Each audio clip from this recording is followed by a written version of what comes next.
Hi നമസ്കാരം. നമ്മുടെ ഇന്നത്തെ അതിഥി ചിലർ അലക്സാണ്ടർ പ്രശാന്ത് എന്ന് വിളിക്കുന്ന, ചിലർ പ്രശാന്ത് അലക്സാണ്ടർ എന്ന് വിളിക്കുന്ന, ഞാൻ പ്രശാന്ത് ചേട്ടൻ എന്ന് വിളിക്കുന്ന പ്രശാന്ത് ചേട്ടൻ.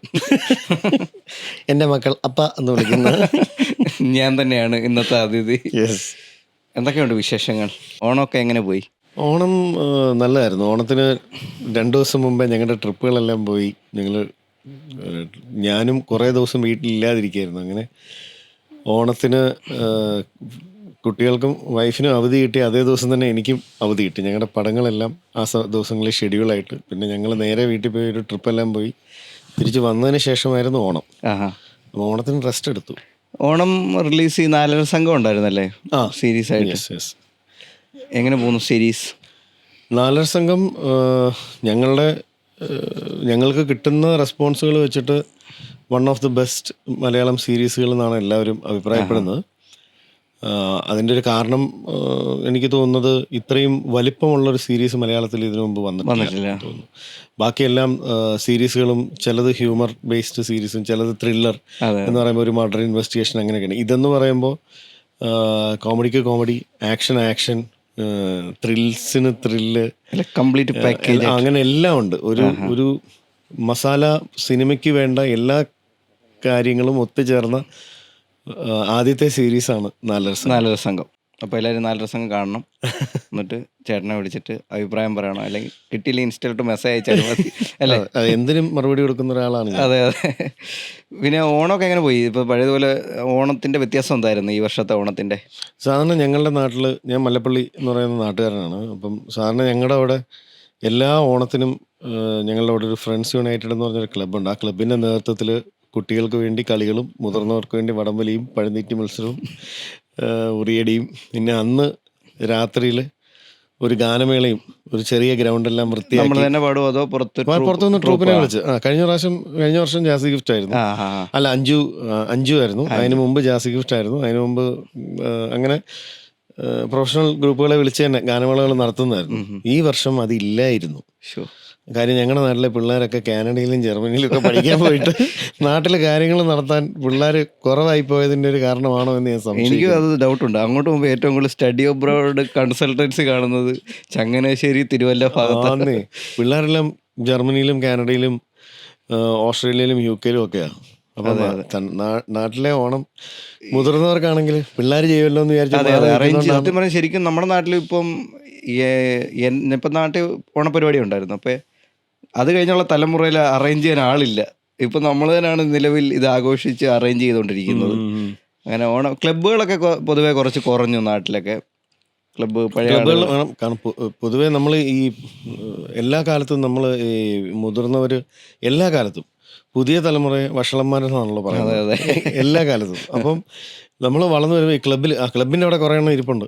ക്ലബിൻ്റെ അവിടെ കുറേ വായി നോക്കി ക്ലബിൻ്റെ അവിടെ ഒരു പണിയില്ലാത്ത കുറേ എണ്ണം ഇരിപ്പുണ്ട് എന്നൊക്കെ പറഞ്ഞ് ലാസ്റ്റിൽ വളർന്നു വരുന്ന കുട്ടികൾ അത് കേൾക്കുമ്പോൾ പിന്നെ അങ്ങോട്ട് പോകാതായി മോശപ്പെട്ട ഒരു സ്ഥലമാണ്. അവിടെ ഇപ്പം ആരുമില്ല. അതുകൊണ്ട് ഇപ്പം എന്ത് സംഭവിച്ചു? നഷ്ടം ആർക്കാണ്? നഷ്ടം നാടിന് മൊത്തമാണ്. നഷ്ടം. നമ്മൾ വഷളന്മാരെന്നും തലവേദനകളെന്നും പറഞ്ഞുകൊണ്ടിരുന്നവരാണ് ആക്ച്വലി നാടിനെ വളരെ സജീവമായി മുന്നോട്ട് കൊണ്ടുപോയിക്കൊണ്ടിരുന്ന ഘടകങ്ങൾ. അതൊക്കെ ഇല്ലാതായി. ശരിക്കും അങ്ങനെ എനിക്ക് തോന്നി. ഓണമൊക്കെ ആയി കഴിഞ്ഞപ്പോൾ അങ്ങനെ കുറേ ആളുകളെ ശരിക്കും മിസ് ചെയ്യുന്ന ഇങ്ങനത്തെ പരിപാടി ഒരു ആവശ്യം വരുമ്പോഴാണ് ശരിക്കും നാട്ടിലെ ശരിക്കും ഒരു അങ്ങനെ ഒരു ആവശ്യം വരുമ്പോൾ ഞാൻ ഭയങ്കര അഭിമാനത്തോടെ എപ്പോഴും പറഞ്ഞിരുന്നത് എൻ്റെ മക്കൾക്ക് ആ ഭാഗ്യമുണ്ട്. കാരണം ഞങ്ങളുടെ നാട്ടിൽ ഇപ്പോഴും ആ ക്ലബ്ബുണ്ട്. അതെ. ഈ ഞങ്ങളുടെ ഗ്രൂപ്പിലൊരു മെസ്സേജ് വന്നു. അതായത് ഓണത്തിന് പരിപാടികൾ ഉണ്ടാവില്ല, പക്ഷെ ന്യൂ ഇയർ ക്രിസ്മസ് നമ്മൾ ആഘോഷിക്കും എന്നൊക്കെ പറഞ്ഞിട്ട് ഓണത്തിന് ക്ഷീണം, ന്യൂ ഇയറിന്. പക്ഷെ ഓണത്തിന്റെ പരിപാടികൾ ഓണത്തിനല്ല. അതെ. നമ്മളെ എപ്പോഴും ഓണത്തിന്റെ ഒരു വൈബ് ശരിക്കും ആ ഒരു ഫീൽ ഇങ്ങനെ ഉണ്ടായി വരും. ഇത്രയും നീണ്ടു നിൽക്കുന്ന ഒരു ആഘോഷവും 10 ദിവസം ഓണപരിപാടികൾ അങ്ങനെ കളർഫുൾ അല്ലേ? പകലുള്ള ഉത്സവമല്ലേ ഓണം? അതെ. പൂക്കളും ആൾക്കൂട്ടവും ബഹളവും കളിയൊക്കെ പകലാണ്. ക്രിസ്മസ് എന്ന് പറയുമ്പോൾ കുറച്ചുകൂടെ നൈറ്റ്, രാത്രിയുമായി ബന്ധപ്പെട്ട രാത്രി കരോൾ, പിന്നെ പെട്ടെന്ന് അങ്ങ് തീർന്നു പോകും. ഇതാകുമ്പോൾ നമ്മൾ ആദ്യത്തെ ഉത്രാടം അങ്ങനെ ഉണ്ട്. ഉത്രാടത്തിന് നമ്മുടെ നാട്ടിലൊക്കെ പിണ്ടികളൊക്കെ കത്തിക്കും. തിരുവല്ല ഏരിയയിലൊക്കെ ഉണ്ടോ അത്? എനിക്ക് അത്ര ഉത്രാട ദിവസം വൈകിട്ട് അങ്ങനെ അതാണ് നമ്മുടെ ഒരു ആഘോഷം തുടങ്ങുന്ന പരിപാടികൾ. ഓണമൊക്കെ അങ്ങനെ പോയി. അപ്പം ഇനിയും നമുക്ക് വേറെ ചോദ്യം ഞാൻ ചോദിക്കാം. ഇത് ചോദ്യമായിരുന്നു. ഈ പൊറ്റക്കുഴി ജോസ് എന്ന ക്യാരക്ടർ ചെയ്ത് കഴിഞ്ഞ ശേഷം ഉണ്ടായ മാറ്റങ്ങൾ എന്തൊക്കെയാണ്? അതിന് ശേഷമാണ് മാറ്റങ്ങളെല്ലാം. എല്ലാ മാറ്റങ്ങളും പൊറ്റക്കുഴി ജോസ് ചെയ്തപ്പോഴാണ് എനിക്ക് അഭിനയത്തിൻ്റെ ഒരു പുതിയ രീതി മനസ്സിലാക്കാൻ പറ്റിയത് പൊറ്റക്കുഴി ജോസ് ചെയ്തതിന് ശേഷമാണ്. പിന്നീട് ഒരു സിനിമാ നടനായി ജീവിക്കാൻ തീരുമാനിച്ചിട്ടുണ്ടെങ്കിൽ എന്തെല്ലാം ചേഞ്ചസ് വരുത്തണമെന്നും എന്തൊക്കെ ചെയ്ത് തുടങ്ങണമെന്നും ഒക്കെ എനിക്ക് മനസ്സിലായത് പൊറ്റക്കുഴി ജോസ് എന്ന് പറഞ്ഞ കഥാപാത്രത്തിന് ശേഷമാണ്. അതിനു മുമ്പ് ഞാൻ അവസരങ്ങൾ ചോദിച്ചങ്ങനെ ആൾക്കാരെ വിളിക്കുന്ന ഒരാളല്ലായിരുന്നു. ഞാൻ നമ്മൾ ഒരു ക്യാരക്ടർ ചെയ്ത് കാണിച്ചു കഴിഞ്ഞാൽ അത് നല്ലതാണെന്ന് ആൾക്കാർ പറഞ്ഞാൽ ഓട്ടോമാറ്റിക്കലി നമ്മളിലേക്ക് കഥാപാത്രങ്ങൾ വരും എന്ന് വിശ്വസിച്ചിരുന്ന ഒരാളാണ് ഞാൻ. പക്ഷേ ആക്ഷൻ ഹീറോ ബിജു ചെയ്യുന്ന സമയത്തേക്ക് എനിക്ക് ആ തിരിച്ചറിവുണ്ടായി, അങ്ങനെ വരില്ല, നമ്മളുടെ അവസരങ്ങൾ നമ്മൾ തന്നെ തേടി ചോദിക്കണം. കുറേയൊക്കെ നല്ല എല്ലാവരും നമ്മളെ ഓർക്കണമെന്നില്ലല്ലോ. നമ്മളുടെ സുഹൃത്തുക്കൾ, നമ്മളെ അറിയാവുന്ന ആൾക്കാർ നമ്മളെ ഓർത്തെന്നിരിക്കും. പക്ഷേ അവരുടെ സിനിമകളോ അവർ ചെയ്യുന്ന പ്രൊജക്റ്റുകളോ മാത്രം പോരാ ഒരു നടനുള്ള രീതിയിൽ മുന്നോട്ട് പോകാൻ. എല്ലാ മലയാളത്തിൽ നടക്കുന്ന എല്ലാ സിനിമകളിലെ ആൾക്കാരും നമ്മളെ ഓർക്കണം എന്ന് പറയുന്നൊരു വാശി നമുക്കുണ്ടെങ്കിൽ നമ്മൾ അത്യാവശ്യം പ്രൊജക്റ്റുകളിൽ നമ്മൾ ഭാഗമാകും. അപ്പോൾ അത് തിരിച്ചറിഞ്ഞതും ആക്ഷൻ ഹീറോ ബിജുവിന് ശേഷമാണ് ആക്ടിങ്ങിൽ വിപ്ലവകരമായ ചേഞ്ചസ് എൻ്റെ ചിന്താഗതിയിലുണ്ടായത് ആക്ഷൻ ഹീറോ ബിജുവിലാണ്. അത് കഴിഞ്ഞിട്ടാണ് ഞാൻ 2 സീൻ 3 സീൻ വേഷങ്ങൾ ഞാൻ ചോദിച്ച് മേടിച്ച് കൂടുതൽ ആൾക്കാരുമായിട്ട് പരിചയപ്പെട്ടതും ബന്ധപ്പെട്ടതും പോയി അഭിനയിച്ചതും. അതിനുശേഷം ഇപ്പോഴും ആൾക്കാർ ആക്ഷൻ ഹീറോ ബിജുവിലെ രാഷ്ട്രീയക്കാരനല്ലേ എന്ന് പറഞ്ഞാൽ ഇപ്പോഴും. പിന്നെ ഞാൻ പ്രധാനമായിട്ട് പറയുകയാണെങ്കിൽ 2, 3, 4 സിനിമകളിലെ ഞാൻ രാഷ്ട്രീയക്കാരൻ ചെയ്തിട്ടുണ്ട്. പക്ഷേ ആൾക്കാർ കൂടുതലും ചിന്തിക്കുന്നത് ഞാൻ ഏറ്റവും കൂടുതൽ ചെയ്തേക്കുന്ന രാഷ്ട്രീയക്കാരൻ വേഷമാണ്. എന്നോട് ലൂസിഫറിലെ വേഷം നന്നായിട്ടുണ്ടെന്ന് വരെ പലരും പറഞ്ഞിട്ടുണ്ട്. അതെന്താണെന്ന് ഞാൻ ലൂസിഫറിൽ ഇല്ലല്ലോ, പക്ഷെ വൈറ്റ് ആൻഡ് വൈറ്റ് ഓർക്കുമ്പോൾ പെട്ടെന്ന് എന്നെയും അതിനകത്തോട്ട് പിടിച്ചിടും. അതെ നമ്മൾ അതിനകത്ത് ഭയങ്കര ലൈറ്റായിട്ടാണ് പെർഫോം ചെയ്തതായിട്ട് എനിക്ക് ഫീൽ ചെയ്തത്. അപ്പോൾ അങ്ങനെ ചെയ്യിച്ചതാ. ബിജുവിൽ ഞാനായിട്ട് ചെയ്തത് ലൈറ്റ് അല്ലായിരുന്നു. ഞാനായിട്ട് ചെയ്തത് ഭയങ്കര ഓവർഡു ആയിരുന്നു. അതിനെ ലൈറ്റ് ആക്കിയത് എബിൾ ഷൈനാണ്. ലൈറ്റാക്കി ഇങ്ങനെ ചെയ്താലും പരിപാടികൾ വർക്കാവും എന്ന് പറയുന്ന ഒരു ചിന്ത നമുക്ക് തന്നത് എബിൾ ഷൈൻ. ഡൗട്ട് ഉണ്ടായിരുന്നോ അതില്? ഇങ്ങനെ നമ്മൾ ഞാൻ അഭിനയിച്ചു കഴിഞ്ഞപ്പോൾ എനിക്ക് ഭയങ്കര നിരാശയായിരുന്നു. ഞാൻ ഒന്നും ചെയ്തില്ല. ഇത് ഇറങ്ങി കഴിയുമ്പോൾ ഞാനൊന്നും ചെയ്തിട്ടില്ല, ഇതാണ് എൻ്റെ അവസാനത്തെ പിടിവള്ളി, അതിലും ഞാൻ ഒന്നും ചെയ്തില്ല. ഇതിപ്പോ ഇറങ്ങി കഴിയുമ്പോൾ ഞാൻ വളരെ ഫ്ലാറ്റ് ആയിട്ട് അവിടെ നിന്ന പോലെ ഫീൽ ചെയ്യുമെന്നൊക്കെ തോന്നിയിട്ടുണ്ടായിരുന്നില്ല. അത് പുള്ളിയുടെ ജഡ്ജ്മെന്റ് ആയിരുന്നോ അങ്ങനെ? ഡെഫിനറ്റ്ലി. അല്ലെങ്കിൽ നിങ്ങൾക്ക് ആ സിനിമ എടുത്താൽ മനസ്സിലാക്കുക. ആ സിനിമയിൽ ഏറ്റവും അധികം പുതുമുഖങ്ങൾ, ഏറ്റവും കൂടുതൽ ഡയലോഗ് പറഞ്ഞിട്ടുള്ള ഒരു സിനിമ എന്ന് വേണമെങ്കിൽ നമുക്ക് ആക്ഷൻ ഹീറോ ബിജുവിനെ പറയാം. ആദ്യമായിട്ട് ക്യാമറയ്ക്ക് മുന്നിൽ എത്തുന്ന ആൾക്കാർ കൂടുതൽ ഡയലോഗ് പറയുന്നത്, മെയിൻ നടന്മാരെക്കാട്ടിൽ കൂടുതൽ ഡയലോഗ് പറയുന്ന ക്യാരക്ടേഴ്സ് ചെയ്തത് പുതിയ ആൾക്കാരാണ്. അവരെല്ലാരും ക്ലിക്കായില്ലേ? അവരെല്ലാരും ജനങ്ങള് പുള്ളിയെ കണ്ടപ്പോൾ മറ്റേ അതിനകത്ത് മറ്റേ സുരേട്ടൻ വരത്തില്ലേ കുഞ്ഞിന്, അപ്പം കുഞ്ഞ് വേറെ സൻലണ്ണൻ്റെ ആണെന്ന് പറയത്തില്ലേ, ആ സൻലണ്ണൻ ശരിക്കും ലൈറ്റ് യൂണിറ്റിലുള്ള ആളായിരുന്നല്ലേ. പുള്ളി ഉച്ചയ്ക്ക് എവിടെയോ പോയപ്പോൾ ഇങ്ങനെ പുള്ളി ഇങ്ങനെ നിൽക്കുന്ന കണ്ടിട്ട് പുള്ളിയെ വിളിച്ച് അഭിനയിപ്പിച്ചാണെന്ന് പറഞ്ഞു. ശ്രീകാന്ത് മുരളിയോ?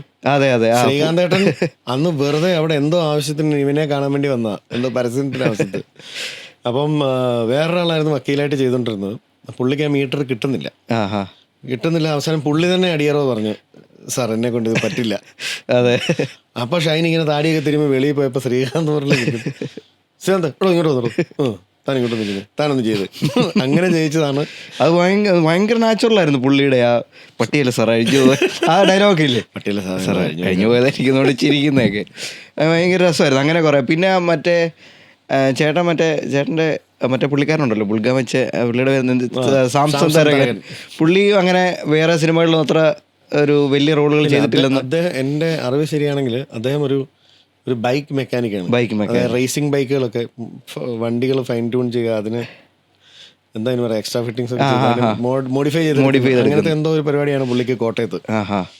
അദ്ദേഹം അതിനുശേഷം 1-2 സിനിമകൾ ഞാൻ കണ്ടിട്ടുണ്ട്. പുള്ളി നേരത്തെ കുറച്ച് പടങ്ങളിൽ ചെറിയ ഈ ജൂനിയർ ആർട്ടിസ്റ്റ് ആയിട്ടൊക്കെ പോയിക്കൊണ്ടിരുന്ന ആളായിരുന്നു. അപ്പോൾ പുള്ളി ഈ എബ്രിഡ് ചേട്ടൻ്റെ ജഡ്ജ്മെന്റ് ആയിരുന്നു അവരെല്ലാം അല്ലേ? അതെ. പിന്നെ ഇപ്പോൾ ഈ കുറേ പടങ്ങൾ രാഷ്ട്രീയക്കാരനായിട്ട് കാണുമെന്ന് പറയുന്നുണ്ടല്ലോ.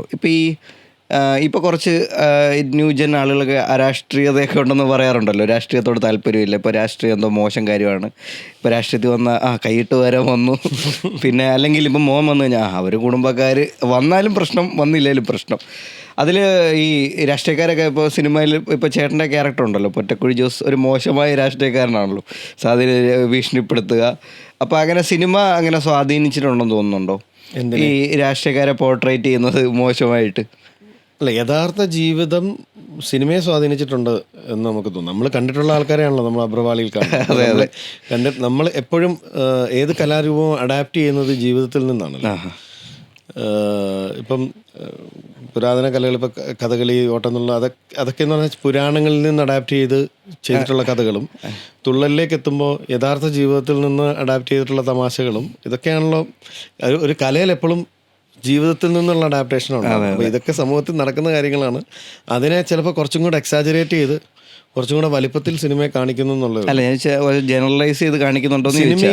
ജനറലൈസ് ചെയ്ത് സിനിമയെ കാണിക്കുന്നുണ്ട്. സിനിമയിൽ നിന്ന് ഉണ്ടാകുന്നത് നല്ല ചേഞ്ചസ് ആണ് എന്നാണ് ഞാനെപ്പോഴും, സമൂഹത്തിലേക്ക് പോകുന്നത് നല്ല ചേഞ്ചസ് ആണ്. എന്തൊക്കെ ചെയ്യരുത്, ഒരു വില്ലൻ സ്ത്രീയെ ബുദ്ധിമുട്ടിക്കുമ്പോൾ, കുട്ടികളെ ബുദ്ധിമുട്ടിക്കുമ്പോൾ, പാവങ്ങളുടെ മേളിൽ മെക്കിട്ട് കയറുമ്പോൾ, ഇതൊക്കെ നമ്മൾ സ്ക്രീനിൽ കാണുമ്പോൾ ഇതൊന്നും നമ്മൾ ചെയ്യരുത്, ഞാൻ ഇങ്ങനത്തെ ഒരാളായി മാറരുത് എന്ന് ഒരു സമൂഹം ചിന്തിക്കുമ്പോഴാണ് അത് സിനിമയിലൊരു മാറ്റം ഉണ്ടാവുന്ന ഒരു കാരണം ഏറ്റവും കൂടുതൽ ജനങ്ങളെ സ്വാധീനിക്കുന്ന, നമ്മൾ ഏറ്റവും എല്ലാവരും കാണുന്ന ഒരു സിനിമയാണ്.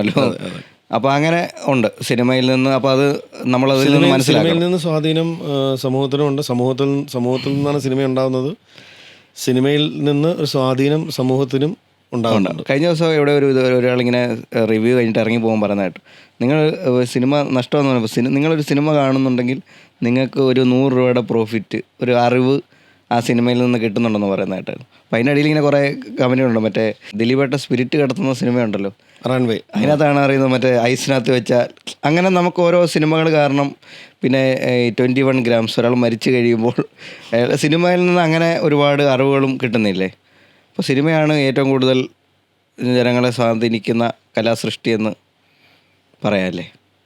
സിനിമയും ജനങ്ങളെ സ്വാധീനിക്കുന്ന ഒരു കലാസൃഷ്ടിയാണ്. അല്ല, നിലവിൽ ഇപ്പോൾ ഏറ്റവും പോപ്പുലറായിട്ടുള്ള ഒരു കലാസൃഷ്ടി എന്നുള്ള നിലയിൽ സിനിമയ്ക്ക് നല്ല സ്വാധീനം ഉണ്ടെന്നാണ് എൻ്റെ വിശ്വാസം. അപ്പോൾ ഇനിയും പുരുഷപ്രേതം എന്ന സിനിമയിൽ ചേട്ടനാണ് നായകൻ എന്ന് പറഞ്ഞപ്പോഴുള്ള ചേട്ടൻ്റെ റിയാക്ഷൻ എന്തായിരുന്നു? എൻ്റെ റിയാക്ഷൻ,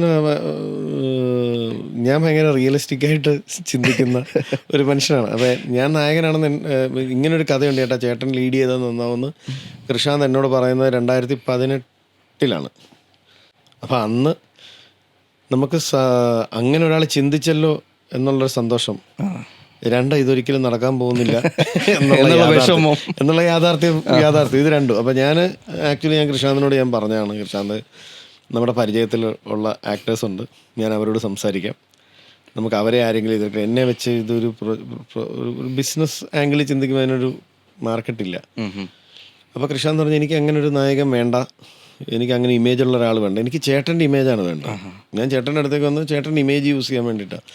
ചേട്ടനാകുമ്പോൾ പ്രെഡിക്റ്റബിലിറ്റി ഇല്ല. നിങ്ങൾ നല്ലവനാണോ ചീത്തയാണോ, നിങ്ങളൊരു കള്ളനല്ലേ, നിങ്ങൾ ഇച്ചിരി ഉടായിപ്പല്ലേ, നമ്മൾ ചെയ്യുന്ന ക്യാരക്ടേഴ്സ് വെച്ചിട്ടാണല്ലോ ആൾക്കാരെ ജഡ്ജ് ചെയ്യുമല്ലോ. അപ്പം നിങ്ങൾ ഇയാൾ ഇച്ചിരി ഉടായിപ്പല്ലേ എന്നുള്ളൊരു ചിന്ത ആ കഥയുടെ പകുതി വരെയെങ്കിലും ആൾക്കാർക്ക് ഇയാളെ പറ്റി തോന്നണം. അപ്പോൾ അതിന് ഇമേജ് ഇല്ലാത്തൊരു നായകൻ വന്നാൽ ആണ് നല്ലത്. ഇപ്പോൾ ഒരു പ്രോപ്പർ നായകനാ വരുന്നെങ്കിൽ അയാൾ എന്ത് ചെയ്താൽ അയാൾ നല്ലവനാണ് എന്ന് പറയുന്ന സാധനം ജനങ്ങൾ നല്ലവനാവും എന്ന് പറയുന്ന ഒരു സാധനമുണ്ട്. അപ്പം അത് എനിക്ക് അതിന് വേണ്ടിയിട്ടാണ് ഞാൻ. അപ്പോൾ ചേട്ടനൊരു കാര്യം ചെയ്യും, ചേട്ടൻ ഇതൊരു പ്രൊജക്റ്റ് ആക്കാൻ ട്രൈ ചെയ്യും, ഞാനും ട്രൈ ചെയ്യാം, നമുക്ക് 1 വർഷം ടൈം കൊടുക്കാം, അതിൻ്റെ ഇടയ്ക്ക് നടക്കുകയാണെങ്കിൽ നടക്കട്ടെ എന്ന് പറഞ്ഞിട്ടാണ് ഞങ്ങൾ ഈ പ്രൊജക്റ്റിലേക്ക് കയറുന്നത്. അങ്ങനെ ഞങ്ങളുടെ 1 വർഷം പീരീഡ് തീരാറാവുമ്പോഴത്തേന് കോവിഡ് അടിച്ചു. പിന്നെ എനിക്ക് 2 വർഷം എക്സ്ട്രാ കിട്ടി. കോവിഡ് 2 വർഷം കൊണ്ടുപോയല്ലോ. അത് കഴിഞ്ഞപ്പോഴത്തേന് സിനിമയുടെ സ്വഭാവം മാറുകയും കൂടുതൽ പ്ലാറ്റ്ഫോമുകൾ, OTT പ്ലാറ്റ്ഫോംസ് പോലത്തെ പുതിയ പുതിയ ശാഖകൾ ഉണ്ടായി വരികയും സിനിമ യാഥാർത്ഥ്യമാവുകയും ചെയ്തു. അപ്പോൾ അതിൻ്റെ പ്രൊഡക്ഷനിലേക്ക് ഇറങ്ങാനുണ്ടായ ആക്ച്വലി പ്രൊഡക്ഷൻ എന്ന് പറഞ്ഞാൽ ഈ പ്രൊജക്റ്റ് കോർഡിനേറ്റ് ചെയ്തു എന്നുള്ള ആ ബലത്തിൽ ഞാനും കൂടെ ആ പ്രൊജക്റ്റിൻ്റെ പ്രൊഡക്ഷനിൽ ഭാഗമായി എൻ്റെ പേരും കൂടെ വന്നു എന്നുള്ളതേ ഉള്ളൂ ആക്ച്വലി. അല്ല, പിന്നെ ഒരിക്കലും നടക്കാതായപ്പോൾ, ഇത് പ്രൊജക്റ്റ് തീരെ നടക്കാതായപ്പോൾ നീണ്ടുപോയോ? 2018 നമ്മൾ ചിന്ത തുടങ്ങി, പ്രൊഡക്ഷൻ്റെ ഇഷ്യൂ കാരണം നീണ്ടുപോയത്. ഉറപ്പായിട്ടും 2022 വരെ നമ്മൾ കാത്തിരുന്നത് ഇതിനൊരു ഇൻവെസ്റ്ററെ കിട്ടാൻ. ലാസ്റ്റ് ഇൻവെസ്റ്റർ ഉണ്ടാവില്ല എന്ന് തീരുമാനിച്ചപ്പോൾ ഞാൻ തന്നെ തീരുമാനിച്ചു, എൻ്റെ ആകെയുള്ള സമ്പാദ്യങ്ങൾ എന്താണോ അത് വിറ്റിട്ടോ അത് പണയം വെച്ചിട്ടോ ഈ സിനിമ ചെയ്തേക്കാം എന്ന് പറയുന്നൊരു തീരുമാനത്തിലേക്ക് ഞാൻ ഒരു പോയിന്റിലെത്തി. ഞാൻ ആ പോയിന്റിലേക്ക് എന്നെത്തിയോ അതിൻ്റെ പുറകെയാണ് എനിക്ക് ഇൻവെസ്റ്റേഴ്സ് എല്ലാം റെഡിയാവുന്നത്. അപ്പം ഞാൻ ഇത് സംഭവിച്ചില്ലായിരുന്നെങ്കിൽ ചിലപ്പോൾ ഞാൻ ആ കടുങ്കൈ ചെയ്തേനെ. അതെ, ചിലപ്പോൾ ചേട്ടൻ അങ്ങനെ പറഞ്ഞപ്പോൾ അവർക്കൊരു കോൺഫിഡൻസ് ഉണ്ടായിരുന്നു, അയാൾ ഇങ്ങനെ പറയണമെങ്കിൽ ആ ഞാൻ സബ്ജക്ട് അവരോടൊന്നും അത് പറഞ്ഞില്ല, ഞാൻ മാനസികമായി ഞാൻ ആ തീരുമാനം എടുത്തു. തയ്യാറെടുത്തു. ആദ്യം പറഞ്ഞ് കൺവിൻസ് ചെയ്യേണ്ട ഭാര്യയല്ലേ. അപ്പം അവളോട് പുള്ളിക്കാരി എങ്ങനെ എന്ത് പറയും? പറഞ്ഞു? പുള്ളിക്കാരി എന്ത് പറഞ്ഞു? അങ്ങനെ ഒരു തീരുമാനം ഞാൻ പുള്ളിക്കാരോട് പറഞ്ഞില്ല. പറഞ്ഞാൽ തീർന്നില്ലേ, എങ്ങനെയെങ്കിലും ഒതുക്കത്തിലടിക്കാം എന്നുള്ളൊരു ചിന്തയിലായിരുന്നു. അതിങ്ങനെ ഒരു സ്ത്രീകൾക്കും ഒരു ഭാര്യയ്ക്കും ഒരു അമ്മയ്ക്കും അക്സെപ്റ്റ് ചെയ്യാൻ പറ്റില്ല. ഞാൻ വീട്ടിൽ ചെന്ന് നാളെ വിറ്റിട്ട് എന്നെ പറ്റി എത്ര കോൺഫിഡൻസ് ഉണ്ടെങ്കിലും അതെ അതെ ഇവിടുത്തെ സമ്പാദ്യം മുഴുവൻ ഈ കളികൾ. സിനിമ അങ്ങനെ ഒരു റിസ്ക് എലമെന്റും ഉണ്ടല്ലോ. അതെ അതെ വർക്കാവുന്നതും അങ്ങനെ. പിന്നെ കുറെ ഡയറക്ടർമാരുടെ കൂടെ ചേട്ടൻ ഇപ്പോൾ ഇത്ര വർഷം 20 ഇത് 23 വർഷമായി. അപ്പം 23 വർഷം. അപ്പം ഈ കുറേ ഡയറക്ടർമാരോട് വർക്ക് ചെയ്തിട്ടുണ്ടായിരിക്കുമല്ലോ. അപ്പോൾ ഈ കൃഷാന്ത് ചേട്ടനുള്ള ഒരു പ്രത്യേകത എന്താണ് മേക്കിങ്ങിൽ? ഞാനിങ്ങനെ പുള്ളിയുടെ മേക്കിംഗ് ഒക്കെ ശ്രദ്ധിക്കാറുണ്ട്, സിനിമ ആവാസവ്യൂഹം. കൃഷാന്തിന് ഏറ്റവും വലിയ പ്രത്യേകത, കൃഷാന്തിന് A to Z പ്ലാനുണ്ട്. അതെ. ഇപ്പം ഇന്നൊരു സാധനം ഷൂട്ട് ചെയ്യണം, അത് എങ്ങനെ ഷൂട്ട് ചെയ്യണമെന്നുള്ളതിന് plan A, plan B, plan C, plan D, plan E അങ്ങനെ കിടക്കുകയാണ് പ്ലാനുകൾ. ഷൂട്ട് ചെയ്യാൻ ഇറങ്ങി തിരിച്ചാൽ അത് ഓഡിയൻസിന് കൺവിൻസിങ് ആവുന്ന രീതിയിൽ അദ്ദേഹം ഷൂട്ട് ചെയ്തിട്ട് തിരിച്ച് കയറത്തുള്ളൂ. അതിന് പൈസ ഒരു ബാധകമല്ല, അതിൻ്റെ സെറ്റപ്പ് ഒരു ബാധകമല്ല. സിനിമാറ്റിക് കുറുക്ക് വഴികൾ അദ്ദേഹം പ്രാപ്യമാക്കിയ, അതുപോലെ ബോൺ ടു മേക്ക് ഫിലിംസ് ആണ് കൃഷാന്ത്. കൃഷാന്തിന് വേറെ എന്തില്ലാതെയും ജീവിക്കാം, സിനിമ ചെയ്യാതെ ജീവിക്കാൻ പറ്റില്ല എന്നാണ് ഞാൻ കൃഷാന്തിനെ പറ്റി മനസ്സിലാക്കിയിരിക്കുന്നത്. കാരണം കൃഷാന്ത് പുരുഷപ്രേതം ഇപ്പം നമ്മുടെ സൂപ്പർ സ്റ്റാറുകൾ രണ്ടുപേരും അദ്ദേഹത്തിന്റെ സിനിമകൾ ചെയ്യാൻ തയ്യാറാണ് എന്ന് പറഞ്ഞു. ലാലേട്ടനോടും അദ്ദേഹം കഥ പറഞ്ഞാണ്, മമ്മൂക്കയോടും അദ്ദേഹം കോൺസെപ്റ്റ് പറഞ്ഞാണ്. ഇവർക്ക് രണ്ടുപേർക്കും താല്പര്യമുള്ള സംവിധായകനാണ് കൃഷാന്ത് എൻ്റെ അറിവിൽ. ബാക്കി ഏത് ഡയറക്ടറാണെങ്കിലും ആ പ്രൊജക്റ്റുകൾ നടക്കാൻ വേണ്ടി വെയിറ്റ് ചെയ്യും. അതെ അതെ, അത് ഇത് നടന്നിട്ട് നമുക്ക് ചെയ്യണം. പക്ഷെ കൃഷാന്തിന് അങ്ങനെ വെയിറ്റ് ചെയ്തിരിക്കാൻ പറ്റത്തില്ല, അയാൾക്ക് എന്തെങ്കിലും ചെയ്തോണ്ടിരിക്കണം. അപ്പോൾ അതിൻ്റെ ഇടയ്ക്ക് അയാൾ യൂട്യൂബിൽ സീരീസ് ചെയ്യും, അതായത് ക്യാമറ എടുത്തുകൊണ്ട് എന്തെങ്കിലും ഷൂട്ട് ചെയ്ത് കട്ട് ചെയ്ത് മ്യൂസിക് കയറ്റി ഡബ് ചെയ്ത് ഒരു പ്രൊഡക്റ്റാക്കി അയാൾ യൂട്യൂബിൽ റിലീസ് ചെയ്യും വേണ്ടി വന്നു. അതിനിടയ്ക്ക് സിനിമകൾ ചെയ്യും, OTT പ്ലാറ്റ്ഫോംസിന് വേണ്ടി സിനിമ ചെയ്യും. അത്രയും പ്രാക്ടീസ് ചെയ്തുകൊണ്ടിരിക്കുകയാണ്. അപ്പം ചിലപ്പം അദ്ദേഹത്തിൻ്റെ കയ്യിലുള്ള ഒരു കോൺസെപ്റ്റ് വേറൊരു വർക്കിലേക്ക് വന്നു പോയെന്നിരിക്കും. അതെ അതെ. പക്ഷെ അത് തീർന്നു പോകുമെന്നുള്ളൊരു പേടിയോ ചിന്തയോ ഇല്ലാത്ത ഒരാളാണ് കൃഷ്ണൻ. ഞാൻ കണ്ടിട്ടുള്ള ഏറ്റവും തലേക്കല്ലൻ നമ്മൾ ഓർത്തില്ല, നമ്മളൊക്കെ ആണെങ്കിൽ ലാലേട്ടൻ്റെ കഥ പറയുമ്പോൾ അതിന് വെയിറ്റ് ചെയ്യും, വലിയൊരു ഇതായിട്ട് ഇറക്കി. അപ്പം നമുക്ക് അത് കൃഷാന്ത് വെയിറ്റ് ചെയ്യാത്തത് ഈ താരങ്ങളുടെ സിനിമ ചെയ്യുന്നത് വലിയ കാര്യമല്ല എന്ന് വിചാരിച്ചിട്ടല്ല, അയാൾക്ക് അങ്ങനെ വെറുതെ ഇരിക്കാൻ പറ്റില്ല. അതൊരു ഗ്യാപ്പ് വരുമല്ലേ ഇവരുടെ. ഗ്യാപ്പിൻ്റെ അല്ല, ഗ്യാപ്പ് എന്ന് പറഞ്ഞാൽ ഒരു ദിവസം പോലും ക്രിയേറ്റീവായിട്ടുള്ള ഒരു പ്രോസസ്സ് ചെയ്യാതിരിക്കാൻ പറ്റാത്ത ഒരാളാണ്. അദ്ദേഹത്തിന് എന്തെങ്കിലും ചെയ്തുകൊണ്ടിരിക്കണം. അപ്പോൾ അദ്ദേഹം വർക്ക് ചെയ്തുകൊണ്ടേ ഇരിക്കും. ഞാൻ കൃഷാന്തിനോട് പറയും, കൃഷാന്ത് സൂപ്പർ സ്റ്റാർ പടങ്ങൾ ചെയ്യാൻ നിങ്ങൾ അവരൊക്കെ ഓക്കെ ആയിട്ടുണ്ട്, താൻ അതിൻ്റെ പുറകെ നിൽക്കണം, ബാക്കി എല്ലാ പരിപാടിയും മാറ്റി വെച്ച് അതിനുവേണ്ടി നിൽക്കണം എന്നൊക്കെ ഞാൻ നേരിട്ട്. അപ്പം പുള്ളി ആണല്ലേ ഏട്ടാ, അങ്ങനെ നിൽക്കണമല്ലേ ഏട്ടാ എന്ന് പറഞ്ഞാലും പറ്റുകയാണെങ്കിൽ അന്ന് രാത്രി പോയി പുള്ളി വേറെ എന്തെങ്കിലും റെഡി ഷൂട്ട് ചെയ്യും. അങ്ങനത്തെ ഒരു ഈ പുരുഷ പ്രയത്തിൻ്റെ ഫ്രെയിമിങ് ഭയങ്കര രസമായിരുന്നല്ലോ. എല്ലാവരും ഇങ്ങനെ ഒരു കോർണർ ഭാഗത്തായിരുന്നു വരുന്നത്, അതെന്തായിരുന്നു അങ്ങനെ ഒരു? അത് കൃഷാന്തിൻ്റെ കോളായിരുന്നു. കൃഷാന്തായിരുന്നു അതിൻ്റെ ക്യാമറാമാൻ. അപ്പം പുള്ളി എടുത്ത ഒരു വിഷ്വൽ എക്സ്പീരിമെൻ്റ് ആയിരുന്നു ആ ഫ്രെയിമിങ്. അത് ലാസ്റ്റ് ഡേയിൽ എന്തോ ആണ്, അത് തുടങ്ങുന്നതിന് 2 ദിവസം മുമ്പ് എന്താണ് പുള്ളി അങ്ങനെ ഫിക്സ് ചെയ്ത്.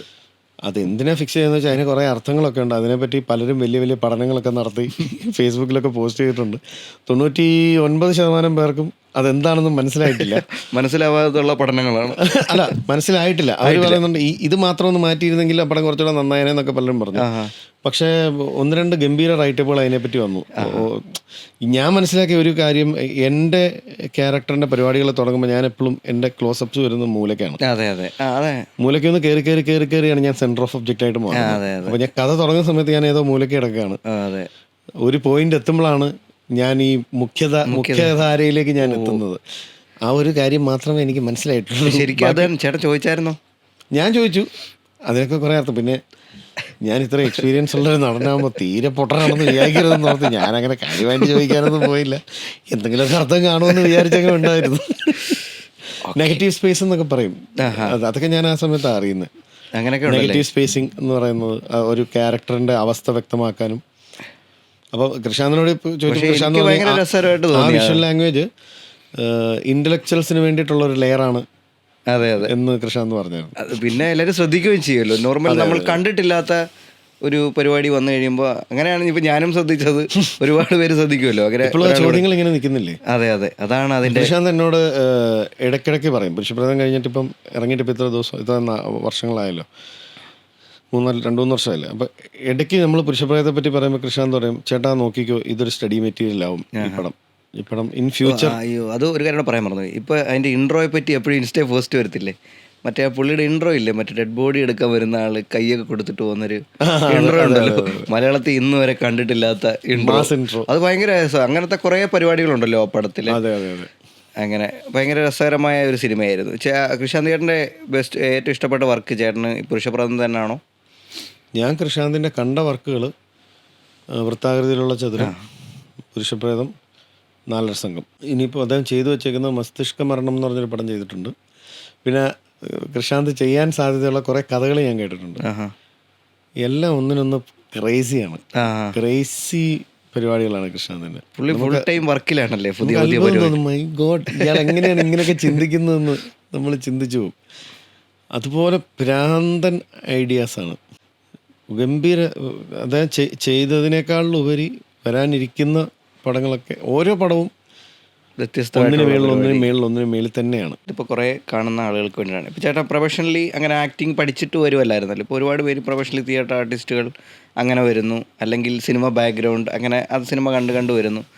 അപ്പോൾ സിനിമയിലേക്ക് വരാനുള്ള ഒരു ഛേദോ വികാരം എന്തായിരുന്നു? ഞാൻ ആക്ടിങ് കോഴ്സ് ചെയ്തിട്ടില്ലെന്നുള്ളൂ, ഞാൻ മീഡിയ കമ്മ്യൂണിക്കേഷനാണ് പഠിച്ചത്. അത് കഴിഞ്ഞിട്ട് ഞാൻ ടെലിവിഷനിൽ ഏഷ്യാനെറ്റിലെ ഒരു പ്രോഗ്രാം ആങ്കർ ചെയ്തുകൊണ്ട് തുടങ്ങി. ടെലിവിഷനിലെത്തിയപ്പോൾ പിന്നെ ഇതിൻ്റെ പ്രൊമോഷൻ എന്ന് പറയുന്നത് ഇങ്ങോട്ടാണ്. നമ്മൾ ഓരോ ജോലിയിലും നമുക്ക് പ്രൊമോഷൻ കിട്ടണം. ടെലിവിഷനിൽ നിന്ന് പ്രൊമോഷൻ സിനിമയിൽ എന്ത് ചെയ്യും, സിനിമയിൽ അഭിനയിക്കണം. അപ്പോൾ ആൾക്കാർ തിരിച്ചറിഞ്ഞു തുടങ്ങിയപ്പം നമുക്ക് സിനിമാ നടൻ എന്നറിയപ്പെടാനുള്ളൊരു ആഗ്രഹം വന്നു, സിനിമയിൽ അഭിനയിക്കുക. അപ്പോൾ ചെറുപ്പം മുതലേ നമ്മളിങ്ങനെ കാസറ്റൊക്കെ ഇട്ട് സിനിമകളൊക്കെ കണ്ട് മോഹൻലാലിനെയും ലാലേട്ടനെയും മമ്മൂക്കയും ഒക്കെ നമ്മൾ ഡ്രസ്സ് ചെയ്ത് വീട്ടിൽ ഇമിറ്റേറ്റ് ചെയ്തൊക്കെ നടന്ന് അങ്ങനെയാണ് സ്റ്റേജിൽ കയറി തുടങ്ങുന്നത്. Mono act, mimicry, fancy dress, tableau എന്നൊക്കെ പറഞ്ഞ് അന്ന് തൊട്ടേ ഞാൻ സ്റ്റേജിൽ കയറി. അപ്പം നമ്മളുടെ ഒരു എക്സ്ചേഞ്ച് എന്താ, സിനിമയിൽ അഭിനയിക്കുക, സിനിമയിൽ എത്തുക എന്നുള്ളതാണ്. അങ്ങനെ ആഗ്രഹത്തിൽ നിന്നപ്പോൾ നമ്മൾ എന്ന് പറഞ്ഞ സിനിമയിലേക്ക് ഞാൻ എത്തിപ്പെട്ടു. അങ്ങനെയാണ് സിനിമ നടനാവുന്നത്. അപ്പോൾ വാൽക്കണ്ണാടി ഫസ്റ്റ് പ്രോഗ്രാം വാൽക്കണ്ണാടി ആയിരുന്നു? അല്ല, ഫസ്റ്റ് പ്രോഗ്രാം ഞാൻ കൊടൈക്കനാലിൽ PG ചെയ്തുകൊണ്ടിരുന്നപ്പോൾ അവിടെ ക്രേസി റെക്കോർഡ്സ് എന്ന് പറഞ്ഞ ഏഷ്യാനെറ്റിൽ, അതാണ് ഞാൻ ആദ്യം ആങ്കർ ചെയ്യുന്ന പ്രോഗ്രാം. അത് കഴിഞ്ഞിട്ട് പിന്നെ വാൽക്കണ്ണാടി ഭയങ്കര ഹിറ്റ് അല്ലായിരുന്നു? ക്രേസി റെക്കോർഡ്സ് ഹിറ്റായിരുന്നു. ക്രേസി റെക്കോർഡ്സിന്റെ അവസാനത്തെ 4 എപ്പിസോഡുകൾ ഞാൻ ചെയ്തത്. എന്നോടുകൂടി പ്രോഗ്രാം തീർന്നു. അവിടെ നിന്ന് പിന്നെ വാൽക്കണ്ണാടി തുടങ്ങി. വാൽക്കണ്ണാടി ഡെയിലി ഷോ 4 വർഷത്തോളം ഡെയിലി TV വന്നിരുന്ന ഒരു പ്രോഗ്രാമാണ്. അതെ. അപ്പോൾ ഇങ്ങനെ ആക്ടിങ്ങിലേക്ക് വരാൻ പോകുന്നവർ, ഇപ്പോൾ നമ്മളിപ്പോൾ അഭിനയിക്കുമ്പോൾ ഭയങ്കര ടെൻഷൻ ആയിരിക്കുമല്ലോ, ഈ ജഡ്ജ്മെൻറ്റ് എങ്ങനെ അഭിനയിക്കാം. നമ്മളിപ്പോൾ റീൽസിൽ നിന്ന് അഭിനയിച്ച് വരുന്നവരാണെങ്കിൽ റീൽസിൻ്റെ ഒരു രീതി ആയിരിക്കും ഇതിൽ സിനിമയിലോട്ട് വരുമ്പോൾ. അപ്പോൾ എന്തൊക്കെ ശ്രദ്ധിക്കണമെന്നാണ് ചേട്ടൻ്റെ ഒരു ചെറിയ ഉപദേശം? ഞാൻ അഭിനയം എന്നുള്ള രീതിയിൽ ഞാൻ സിനിമ മാത്രമേ ചെയ്തിട്ടുള്ളൂ. അല്ല അത് ഞാൻ പറഞ്ഞതല്ല, സിനിമയിലേക്ക് വരുന്നത്. ഇതിൽ എക്സ്പീരിയൻസ് പറയേണ്ടത് അത് ഞാനല്ല. അല്ല അന്നല്ല, TV പറയാം. TV ഷോകളൊക്കെ അഭിനയിച്ചു. പിന്നെ ചേട്ടൻ്റെ അഭിനയമല്ല, ഞാൻ TV ആങ്കറിങ് അല്ല ഞാൻ ചോദിച്ചാ. അഭിനയം ആക്ച്വലി ശ്രീകാന്താണ് ചെയ്യുന്നത്. അതെ, റീലുകളിൽ അഭിനയിക്കുന്നു, സിനിമയിൽ അഭിനയിക്കുന്നു. രണ്ടിലും അഭിനയിക്കുമ്പോൾ ഉള്ള വ്യത്യാസം എന്താണെന്ന് ചോദിച്ചാൽ എന്താണ് നിങ്ങൾ ഏത്? എനിക്ക് അങ്ങനെ ഞാൻ ചേട്ടനിപ്പോൾ അങ്ങനെ വന്നതാണല്ലോ, ഓൾറെഡി ഇങ്ങനെ അഭിനയിച്ച് ചെറിയ ചെറിയ പരിപാടികൾ ചെയ്ത് അതിൽ നിന്ന് ചേട്ടൻ ഇങ്ങനെ സ്വയം ഉണ്ടാക്കിയെടുത്ത മാറ്റങ്ങളെ പറ്റി ചോദിച്ചത്. നമുക്കിഷ്ടമുള്ളൊരു ജോലി നമ്മൾ ചെയ്തുകൊണ്ടിരിക്കുമ്പം അത് ചെറിയ രീതിയിലാണെങ്കിലും നമ്മൾ ചെയ്ത് ആ പണിയിലൊരു മിടുക്കനായി മാറാനാണ് സാധ്യത. നമുക്കിഷ്ടമുള്ള ജോലിയാണെങ്കിൽ. നമുക്കിഷ്ടമില്ലാത്ത ജോലിയാണെങ്കിൽ നമ്മൾ വർഷങ്ങൾ ചെയ്താലും നമ്മൾ അതിനകത്ത് ഒരു പുരോഗതിയും വരുത്തത്തില്ല. നമ്മൾ ഇഷ്ടമുള്ളൊരു ജോലി ചെയ്യുമ്പം നമ്മൾ ചെറിയ രീതി ചെയ്ത് അതിലൊരു എക്സ്പേർട്ടായിട്ട് മാറാനുള്ള സാധ്യത കൂടുതലാണ്. ഞാൻ അതിനു വേണ്ടിയിട്ടാണ് ശ്രമിച്ചുകൊണ്ടിരിക്കുന്നത്. ആ എക്സ്പേർട്ട് ആവാൻ വേണ്ടിയിട്ടുള്ള യാത്രയാണ് ഈ ചെറിയ ചെറിയ വേഷങ്ങൾ ചെയ്ത് അതിൽ നിന്ന് കിട്ടിയ എക്സ്പീരിയൻസ് വെച്ചിട്ട് അടുത്ത വേഷം അങ്ങനെ 2 സീനിൽ നിന്ന് 3 സീൻ, 3 നിന്ന് 5 സീൻ, 5 നിന്ന് 10 സീൻ, അങ്ങനെ കൂടി വരുമ്പോൾ കിട്ടുന്ന എക്സ്പീരിയൻസുകളിൽ നിന്നുള്ള കാര്യങ്ങളാണ് നമ്മൾ ഇതിനകത്ത് ഇംപ്ലിമെൻ്റ് ചെയ്യുന്നത്. അതേസമയത്ത് പഠിച്ചിട്ട് വരുന്ന ഒരാൾക്ക് പല ടെക്നിക്കുകളും തിയററ്റിക്കലി പഠിച്ചിട്ടും പ്രാക്ടീസിലൂടെ പഠിച്ചിട്ടുമാണ് വരുന്നത്. നമുക്കതില്ല, നമുക്ക് ആ അറിവില്ല. ആ ഒരു ഡിഫറൻസ് കൂടെയാണ് ചോദിച്ചത്. ഇപ്പോൾ അവർ ഓൾറെഡി എങ്ങനെയാണ് ഒരിടത്ത് നിൽക്കേണ്ട ഒരു ഫ്രെയിമിൽ, അതൊക്കെ കുറേയൊക്കെ അവർ ഇതൊക്കെ ഞാൻ ചെയ്ത് കണ്ടുമാണ് പഠിച്ചത്. ഞാൻ ചെയ്ത സാധനം ഞാൻ സ്ക്രീനിൽ കണ്ടിട്ടാണ് എനിക്ക്. കാരണം ഞാൻ 2002 വന്നെങ്കിലും 2002 മുതൽ 2015 വരെ ഞാൻ ചെയ്ത സിനിമകൾ വളരെ കുറവാണ്. അപ്പോൾ എനിക്കന്ന് കാര്യമായിട്ട് പഠിക്കാൻ പറ്റിയിട്ടില്ല. മോണിറ്ററും ഇല്ല അന്ന്. അന്നാണ് നമ്മൾ ചെയ്തിട്ട് നമുക്ക് മോണിറ്റർ വന്ന് നോക്കാം. ഫിലിമുമാണ്. പിന്നീട് 2015 ശേഷം നമ്മൾ അഭിനയിച്ച സിനിമകളുടെ എണ്ണം കൂടി വന്നപ്പോൾ നമ്മൾ ഈ ഫ്രെയിമിൽ നോക്കി പിന്നെ ഞാൻ TV പ്രോഗ്രാം ചെയ്തിരുന്നപ്പോൾ ഞാൻ ക്യാമറ ഫ്രണ്ട്ലി ആയിരുന്നു ഭയങ്കര. എനിക്ക് ക്യാമറ ഒരു പേടിയുള്ള ഒബ്ജക്റ്റ് അല്ലായിരുന്നു. ചുറ്റിനും നിൽക്കുന്ന ആൾക്കാർ പേടിയുള്ള ഒബ്ജക്റ്റ് അല്ലായിരുന്നു. എത്ര വലിയ ആളും എനിക്കങ്ങനെ പേടിയുള്ള ഒരാളായിട്ട് തോന്നിയിട്ടില്ല. അപ്പോൾ അതുകൊണ്ട് എനിക്ക് അങ്ങനത്തെ സഭാകമ്പമോ പേടിയോ കാര്യമൊന്നുമില്ല. ഞാൻ മമ്മൂക്കയുടെ കൂടെ അഭിനയിക്കുമ്പോഴും മമ്മൂക്കയുടെ കൂടെയാണ് ഞാൻ ഏറ്റവും കൂടുതൽ സിനിമകൾ ആ സമയത്ത് ചെയ്തിട്ടുള്ളത്. അന്നും എനിക്ക് മമ്മൂക്കയാണ് ഓപ്പോസിറ്റ് ഇരിക്കുന്നുള്ള ഒരു ചിന്ത എൻ്റെ മനസ്സിൽ വരത്തില്ല. കാരണം വന്നു കഴിഞ്ഞാൽ നമ്മൾ ഭയന്ന് പോകത്തില്ലേ. അപ്പോൾ അങ്ങനെ ഒരു ഭയത്തിൻ്റെ കാര്യമില്ല. അദ്ദേഹം അഭിനയിക്കുന്നു, ഞാനും അഭിനയിക്കുന്നു. അഹങ്കാരം എന്ന് വേണമെങ്കിൽ നമുക്ക് അതിനെ പറയാം. അദ്ദേഹം അഭിനയിക്കുന്നു, ഞാനും അഭിനയിക്കുന്നു. ഞങ്ങൾ 2 ആർട്ടിസ്റ്റുകൾ അങ്ങനെ കണ്ടാൽ പോലെ എന്നുള്ള ആറ്റിറ്റ്യൂഡിലാണ് ഞാൻ പോയി. അങ്ങനെ ആറ്റിറ്റ്യൂഡ് ഉണ്ടാക്കി എടുത്താലേ രക്ഷയുള്ളൂ. അല്ലെങ്കിൽ ആറ്റിറ്റ്യൂഡ് ആയിരുന്നു അത്, ശരിക്കും അഹങ്കാരമായിരുന്നു. പക്ഷെ അത് നമ്മളെ പേടി കൂടാതെ പെർഫോം ചെയ്യാൻ അന്ന് ഹെൽപ്പ് ചെയ്തിട്ടുണ്ട്. പക്ഷെ പിന്നീട് ഞാൻ ആക്ടിങ്ങിനെ കുറച്ചുകൂടെ സീരിയസ് ആയിട്ട് എടുക്കുകയും ഞാൻ ഇവരെയൊക്കെ ഭയങ്കരമായിട്ട് ഒബ്സർവ് ചെയ്യാൻ തുടങ്ങുകയും ചെയ്തതിന് ശേഷം ഞാൻ ഗ്രേറ്റ് ഫാദറിലാണ് മമ്മൂക്കയോട് അഭിനയിക്കുന്നത്. അന്ന് എനിക്ക് ഓപ്പോസിറ്റ് നിൽക്കുന്ന മമ്മൂക്കയാണല്ലോ എന്ന് പറയുന്നൊരു ചിന്ത എനിക്ക് വന്നു. കാരണം ആ ബേസ്മെന്റിലെ കാർ പാർക്കിങ്ങിലെ സീനിലും ലിഫ്റ്റ് സീനിലും എനിക്കാണ് ഡയലോഗ് മുഴുവൻ. അപ്പം ദൈവമേ, ഓപ്പോസിറ്റ് നിൽക്കുന്ന മമ്മൂക്കയാണല്ലോ എന്ന് പറയുന്നൊരു ചിന്ത എനിക്ക് അന്ന് വന്നു. കാരണം അന്നേരമാണ് ഞാൻ കുറച്ചുകൂടെ സീരിയസ് ആയിട്ട് സിനിമയൊക്കെ കണ്ടു തുടങ്ങി. അതുവരെ ഞാൻ ഇതും എനിക്ക് വഴങ്ങുന്ന ഒരു പരിപാടിയാണ് എന്ന് ചിന്തിച്ച് പോയിക്കൊണ്ടിരുന്നത്. അതിനു മുമ്പ് ആക്ഷൻ ഹീറോ വിജയ് കഴിഞ്ഞപ്പോഴാണല്ലോ ആക്ടിങ്ങിൻ്റെ ആറ്റിറ്റ്യൂഡും പരിപാടികളും ചിന്തകളും ഒക്കെ മാറിയത്. അതിനുശേഷം ഉണ്ടായ മാറ്റത്തിലാണ് എനിക്ക് ഈ ഒരു പുതിയ തോട്ടും മുഴുവൻ്റെ ഉള്ളിലേക്ക് വന്നത്. അപ്പം പിന്നീട് എത്രത്തോളം ഒരു സീൻ ചെയ്യുമ്പോൾ നമ്മളുടെ കോൺസെൻട്രേഷൻ എത്രത്തോളം അത്യാവശ്യമാണ് എന്ന് തിരിച്ചറിഞ്ഞു. നമ്മൾ നമ്മുടെ ക്യാരക്ടറിലേക്ക് ഒത്തിരി കോൺസെൻട്രേറ്റ് ചെയ്യുന്നത് നമ്മൾ അറിയാതെ നമ്മളെ കൊണ്ട് കുറേ കാര്യങ്ങൾ കോംപ്ലിമെൻ്റ് ചെയ്യിക്കും എന്ന് തിരിച്ചറിയുന്നതും ഒക്കെ അതിന് ശേഷമുള്ളൊരു കാലഘട്ടത്തിലാണ്. ഇതൊക്കെ നമ്മൾ എക്സ്പീരിയൻസിലൂടെയാണ് ഉണ്ടാക്കുന്നത്. എന്നാൽ തിയേറ്റർ വർക്ക്ഷോപ്പുകളും തിയേറ്റർ പഠനവും ആക്ടിങ് കോഴ്സുകളൊക്കെ കഴിഞ്ഞ് വരുന്ന ആൾക്കാർക്ക് ചിലപ്പോൾ ഇത് കുറച്ചുകൂടെ നേരത്തെ എളുപ്പം, അവർക്ക് ടെക്നിക്കലി പഠിപ്പിക്കാനുള്ള ആൾക്കാരുണ്ട്, പറഞ്ഞു കൊടുക്കാനുള്ള ആൾക്കാരുണ്ട്. നമുക്ക് പറഞ്ഞു തരാൻ ആരുമില്ല. നമ്മൾ ആരോട് ചോദിക്കും? നമ്മളുടെ അപ്പനെ ഏതായാലും ഈ ജോലിയല്ലേ ചെയ്തിരുന്നത്, അതുകൊണ്ട് അദ്ദേഹത്തിന് ഇത് പറഞ്ഞു തരാൻ പറ്റില്ല. നമ്മുടെ ചേട്ടന്മാരോ സഹോദരങ്ങളോ കസിൻസോ പിന്നെ കൂടെ അഭിനയിക്കുന്ന ആക്ടേഴ്സാണ് പറഞ്ഞു തരേണ്ടത്. അവരിൽ പലരും അങ്ങനത്തെ കാര്യങ്ങൾ പറയാനുള്ള ഒരു സമയം അവർക്കുണ്ടാവും. ഞാൻ ഏറെ സന്തോഷത്തോടെ പറയുന്നൊരു കാര്യം, നമ്മൾ സിനിമയിൽ അഭിനയിക്കുമല്ലോ, ആക്ടിങ്ങുമായിട്ട് ബന്ധപ്പെട്ട കാര്യങ്ങളിൽ നമ്മളെ ചില കാര്യങ്ങൾ പറഞ്ഞു തരികയും ഇങ്ങനെ ചെയ്യണമെന്ന് ഒക്കെ നമ്മളുടെ പെർഫോമൻസിനെ ശ്രദ്ധിക്കുന്ന 2 ആക്ടേഴ്സിനെ ഞാൻ അങ്ങനെ കണ്ടിട്ടുള്ളൂ എൻ്റെ അനുഭവത്തിൽ. അതൊന്ന് മമ്മൂക്കയും ഒന്ന് വിജയരാഘവൻ ചേട്ടനുമാണ്. മമ്മൂക്ക എന്നോട് പറഞ്ഞിട്ടുണ്ട്, തൻ്റെ ചിരി നല്ലതെന്ന് എന്നോട് ആരെങ്കിലും പറഞ്ഞിട്ടുണ്ടോ? ഞാൻ പറഞ്ഞില്ല. പിന്നെ എന്തിനാ എല്ലാ സീനിലും ഇങ്ങനെ ചിരിച്ചുകൊണ്ട് ഡയലോഗ് പറയുന്നത്? ചില സാധനങ്ങൾ ചിരിക്കാതെ പറഞ്ഞാലും ഓക്കെയാ. പിന്നെ കൈ എടുത്താൽ മാത്രമേ ഡയലോഗ് വരത്തുള്ളൂ. അതെൻ്റെ ആങ്കറിങ്ങിൽ നിന്ന് എനിക്ക് കിട്ടിയ ശീലമാണ്. കാരണം പറയാൻ നമ്മളൊന്നും പ്രിപ്പയർഡ് ആയിട്ടല്ലോ വരുന്നത്. അപ്പോൾ പറഞ്ഞു വരുമ്പം അകത്തെ സാധനം പുറത്തോട്ട് വരാൻ വേണ്ടി നമ്മൾ കൈ ഇങ്ങനെ ഒത്തിരി എടുക്കുക. നമുക്ക് പറഞ്ഞു കൈ അധികം എടുക്കണ്ട, കൈ അധികം അനക്കാതെ പെർഫോം ചെയ്താൽ കുറച്ചും കൂടെ വൃത്തി ഉണ്ടാവും. ഞാൻ അതിന് വേണ്ടിയിട്ടാണ് പണ്ട് പാൻറ്റിൻ്റെ പോക്കറ്റിൽ കൈ ഇട്ടിരുന്നത്. ഞാൻ എപ്പോഴും ഇങ്ങനെ കൈ എടുക്കുമായിരുന്നു. അപ്പോൾ ഞാൻ പാൻറ്റിൻ്റെ പോക്കറ്റിൽ കൈ ഇട്ടെന്നൊക്കെ പറഞ്ഞ അനുഭവങ്ങൾ പറഞ്ഞു. കുട്ടേട്ടൻ ആണെങ്കിൽ അദ്ദേഹം ചെയ്തിട്ടുള്ള വേരിയസ് കഥാപാത്രങ്ങളെ പറ്റി, ഇപ്പോൾ പൂക്കാലത്തിൽ അദ്ദേഹം ചെയ്ത ക്യാരക്ടറിനെ പറ്റിയും പണ്ട് ചേറാടിക്കറിയ ചെയ്തിരുന്നപ്പോഴത്തെ കാര്യങ്ങളെ പറ്റിയൊക്കെ ഞങ്ങളോട് എപ്പോഴിരുന്നാലും അഭിനയത്തിനെ പറ്റിയും കഥാപാത്രങ്ങളെ പറ്റിയും പറഞ്ഞുകൊണ്ടിരിക്കുന്ന ഒരാളാണ് കുട്ടേട്ടൻ. വേറെ ഗോസിപ്പുകളോ വേറെ കാര്യങ്ങളൊന്നും പറയാൻ കുട്ടേട്ടന് സമയമില്ല.